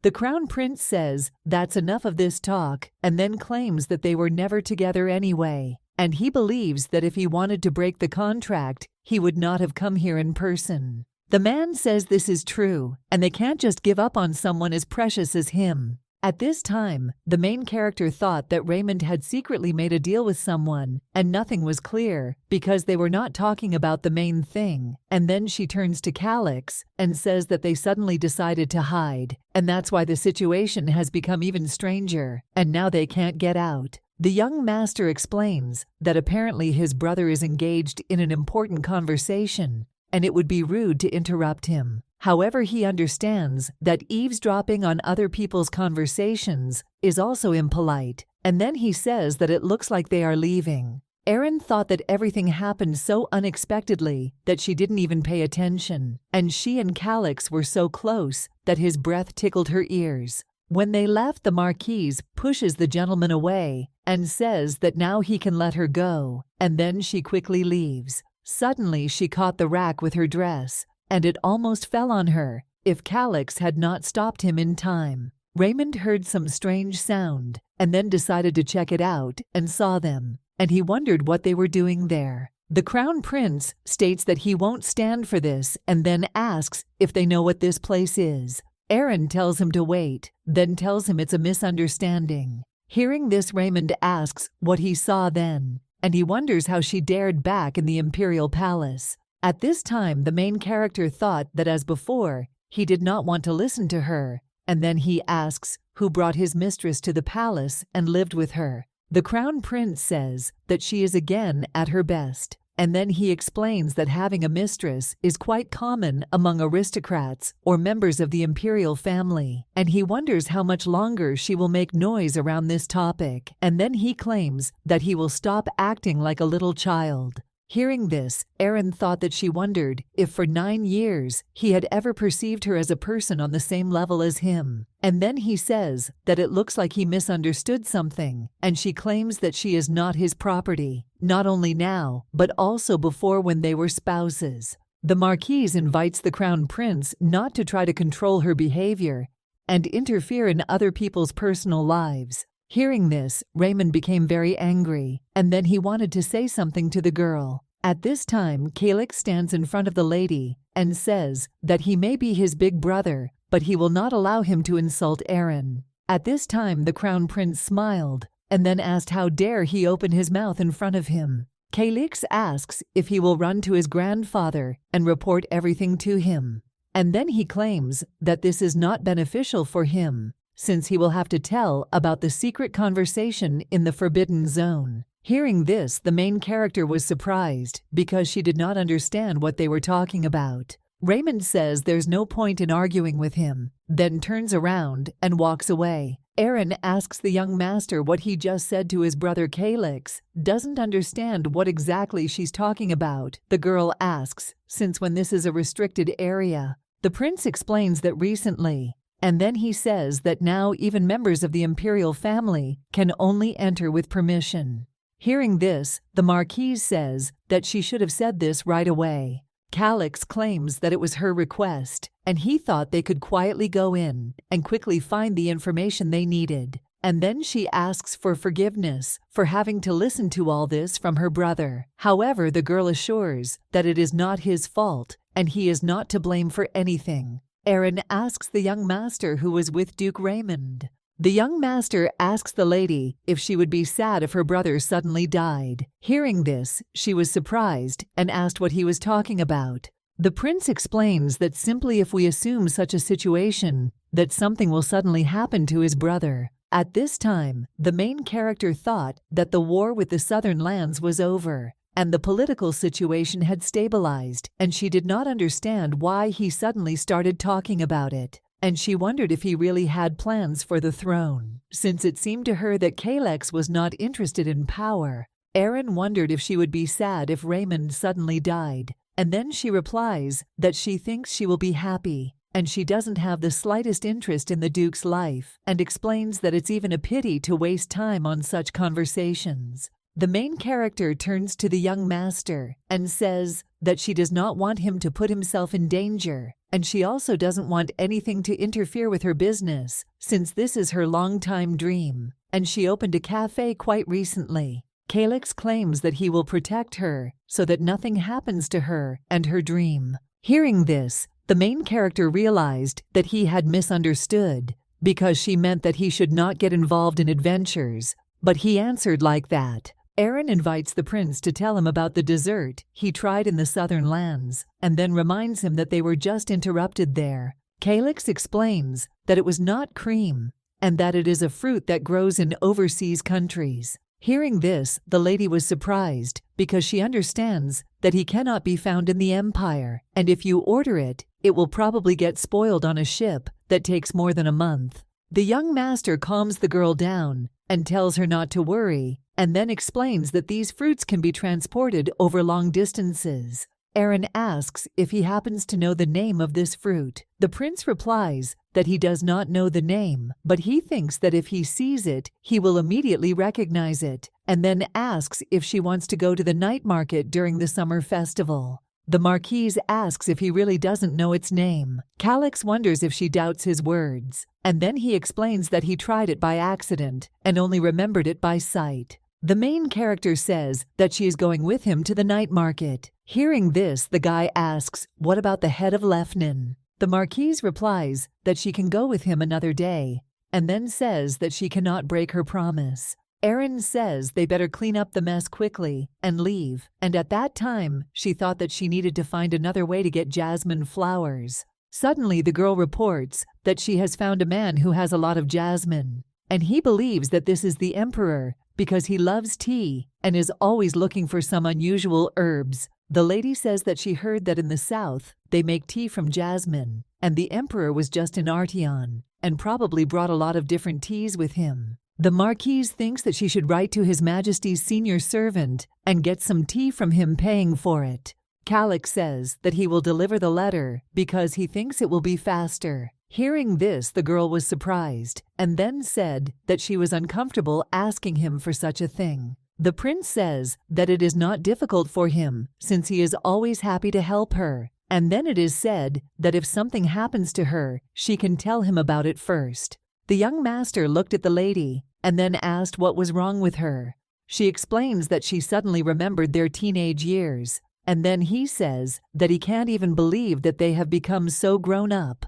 Calyx says that he always wanted to become such a person, and then says that he is pleased to take care of her. On the day off, the main character lying in bed in the morning thought that she had not woken up so late for a long time. Aaron thinks that now she just has to wait the chief servant's reply regarding jasmine flowers. When the girl comes to the kitchen, she thinks that she can do the dessert that the Countess asked her to make, and then he remembers that Calyx said that there was not cream inside, but fruit. Aaron thinks we should come up with a jasmine-scented dessert. However, he understands that in order to preserve the floral scent, a dessert in the form of a cake will not work, and we need some simpler regular dessert.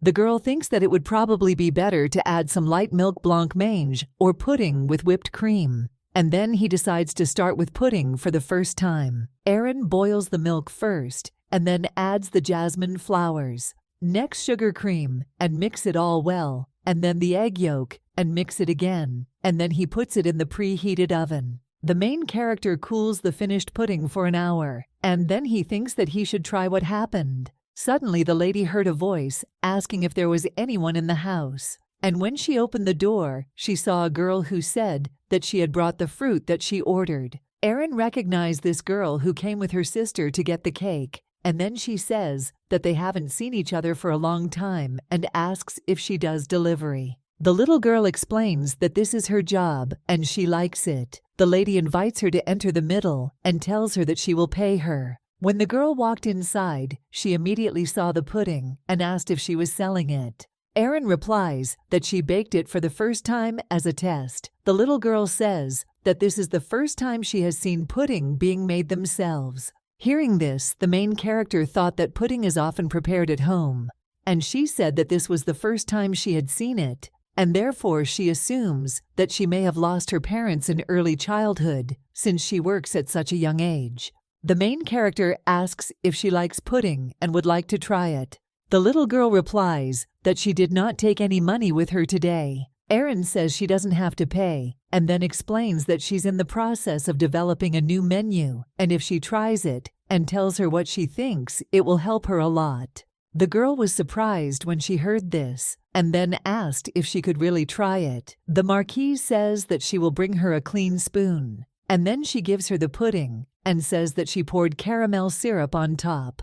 The lady decided to try it too, and realized that it smelled a little like jasmine. And since there is cream and milk, the taste is too simple. And at that time, she thought that this pudding did not work out, and she wondered what was wrong with the caramel, and then asked the girl how she tasted it. The little lady replies that it is very tasty, since the sweet caramel and delicate pudding go together very well, and she thinks everyone will like this dessert. When the main character heard this, she thought that she hadn't said anything about the floral aroma, and was probably overwhelmed by the strong smell of caramel, and she thought that she could try fruit instead of cream. Aaron asks the girl if she has any fruit from the southern lands, and then he says that dried fruits and nuts are also suitable. The girl replies that there were fruits that she had never seen, but no one bought them, and most likely they were already thrown away. The Marquise asks if they were white. The little lady replies that they are brown, and she suggests that they probably don't taste good.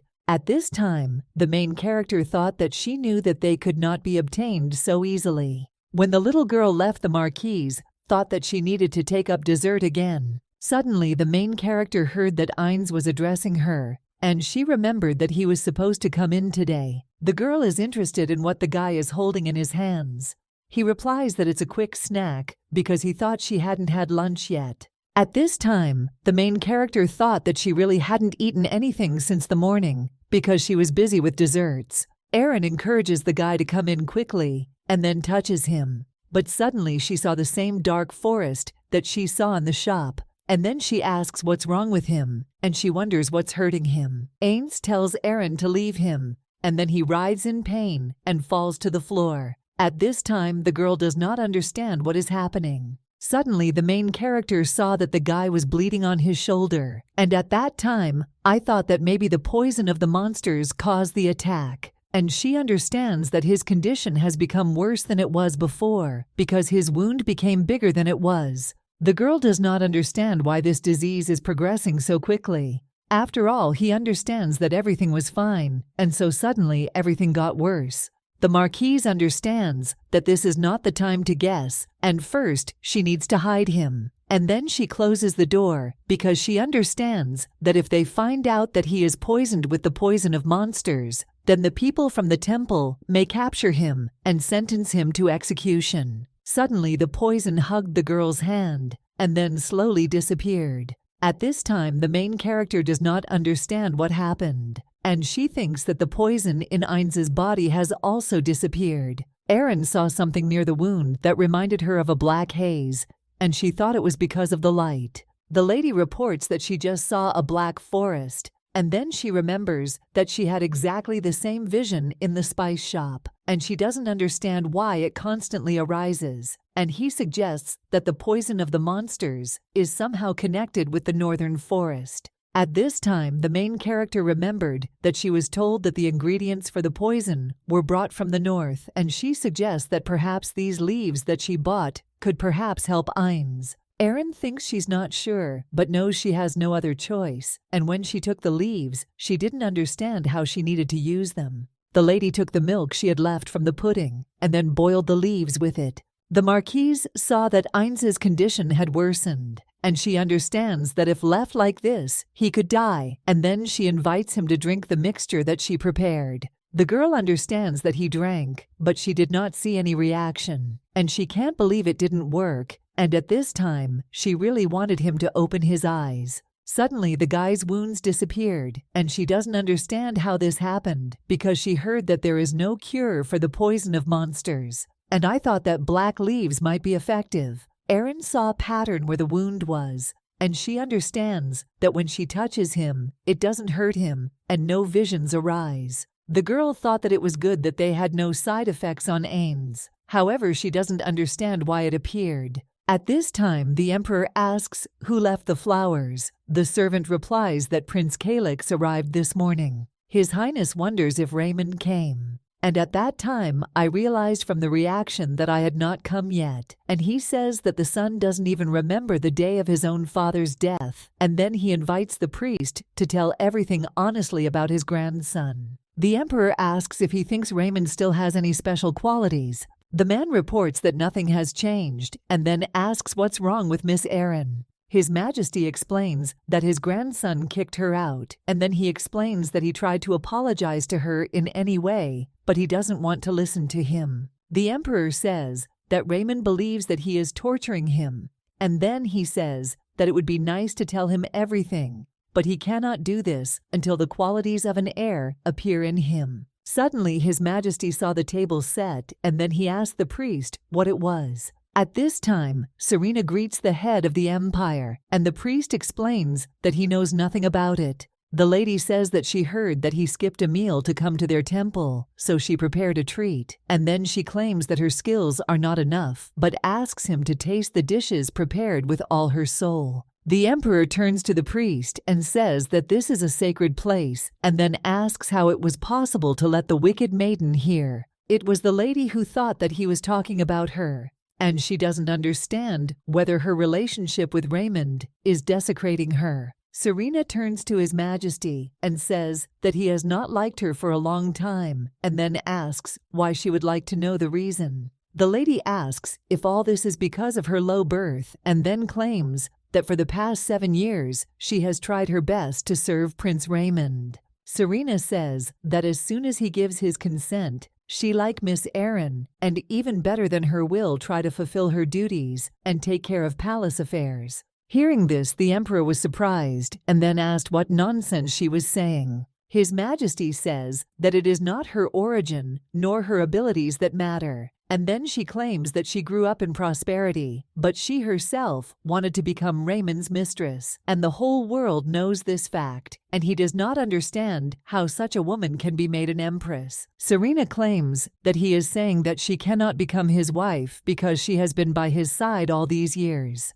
The emperor tells the servant to take her away and not let her come here. Hearing this, the lady turns to His Majesty and, screaming, says that he did not even give her a chance. And then she says that she has loved Prince Raymond since childhood and does not understand why he chose her for me. The emperor claims that she could not claim this place from the very beginning, and then he suggests leaving this idea. When Serena was taken away, His Majesty thought that she was an annoying girl and did not understand how his grandson could live with her. The emperor believes that from childhood he raised him as the future heir to the throne, but he constantly does nothing but disappoint him, and this applies to his right heritage and his marriage. Eats asks what Prince Raymond will do without Miss Erin. The emperor claims that the Duchess must be returned. His Majesty says that Raymond said that he would not return to the palace, but understands that he needs Erin. At this time, Ainz is thinking about the fact that he needs to run away quickly, because he understands that if it catches him, he may die. The guy understands that he needs to ask for help, but they don't understand from whom, and he reflects on the fact that in the end, he will only cause trouble. Ainz opened his eyes and saw Erin. The Marquise says thank God he woke up. The young master asks in surprise where he is. The main character explains that after he lost consciousness, she and Melly dragged him to her room. And then it is reported that no one found out about the wound, and therefore he need not worry, and she washed his shirt because it was dirty. Hearing this, Ainz says that he is causing her a lot of trouble, and then he claims that he is in her debt again. Erin says nothing bad happened, and then she says that she thought he was having a nightmare, so she tried to wake him up. The main character asks how he is feeling, and then asks how his wound is. The guy reports that he doesn't feel anything right now, and when he opened his shirt, he saw that the wound had disappeared and only the mark remained. Erin says it's a long time to explain, and then he says that she gave him black leaves, after which his wound went away and a sign formed in its place. The girl wonders why his early condition suddenly worsened. Ainz explains that he doesn't know, but he definitely remembers that it was healing. And then it is reported that there are no more, but even he had never heard of such a sign. The main character asks the guy if he will stay with her for a while, and then it is reported that she is worried because she understands that suddenly he may have an attack, and so she thinks it would be better if he stayed with her until they were sure that he really was okay. The Marquise reports that she has a spare room, and it is a little small, but there should be no inconvenience. Erin says she's worried because she gave him the leaves, and she thinks that maybe it's just them. Ainz takes the girl by the hand and then asks why she thinks that way. He says that without her help, the poison would have already killed him, and on the contrary, he is already very grateful. The young master says that if his presence makes her feel better, he will stay, and then he suggests not to beat yourself up like that. The guy reports that the mark on the body does not cause any discomfort, and he would even say that some pleasant sensations appeared. Erin reveals that the pharmacist who sold her the medicine brought it from up north, and she believes that what I have happened may be connected to the Black Forest, and the leaves may be part of the medicine, and she will find a pharmacist and ask him about it. Ainz says that he is sure that her life will be calmer if she finds out the truth about the black leaves. Hearing this, the main character thought that Ainz was probably scared too, but he cared about her first. The guy says that he will go home for a while, and the girl asks why. Ainz explains that he will order the servants to restore the house with the greenhouse, since its presence will not arouse suspicion. The Marquise reports that she understands, and then thanks him for thinking about such things. The young master claims that compared to what she did for him, this is mere trifle, and then he says that he will be back soon, and the girl wished him a happy journey. And at that time, I thought that she hoped nothing would happen. Erin thought that unfortunately, she could not tell him about something extremely suspicious, that when the poison touched her hand, it immediately disappeared without a trace. She realizes that she did not eat the black leaves or take any other drugs, and she doesn't understand why the poison didn't work on her then. The main character understands that unlike Ainz, she does not have any sign on her body, and she understands that this thought is unfounded, and at that time I thought that there might be a reason for the healing in her. The next day, the girl thought that she was so worried about Ainz, but she understands that today everything is fine because he really felt better, and so she can return to trading. When she entered the cafe, she doesn't understand where everyone went. Suddenly, she saw a note that Ainz had written, and he indicated that he had gone to Boyard Street and would return soon. At this time, the main character thought that he had gone to look for a pharmacist, and Melly is apparently already preparing the drinks, and she understands that in this case, it's time for her to deal with desserts. Erin thought that she would probably start with scones and strawberry cream cake, and then she remembered that she had chestnut paste left over from last time, and she decided to make Mont Blanc out of it. And while the almond pastry base was baking in the oven, she mixed the whipped cream with the chestnut paste and made the filling. The girl understands that it is much easier to work with ready-made ingredients, and she would spend a long time making the pasta herself. She filled the finished molds with cream, and Mont Blanc was red.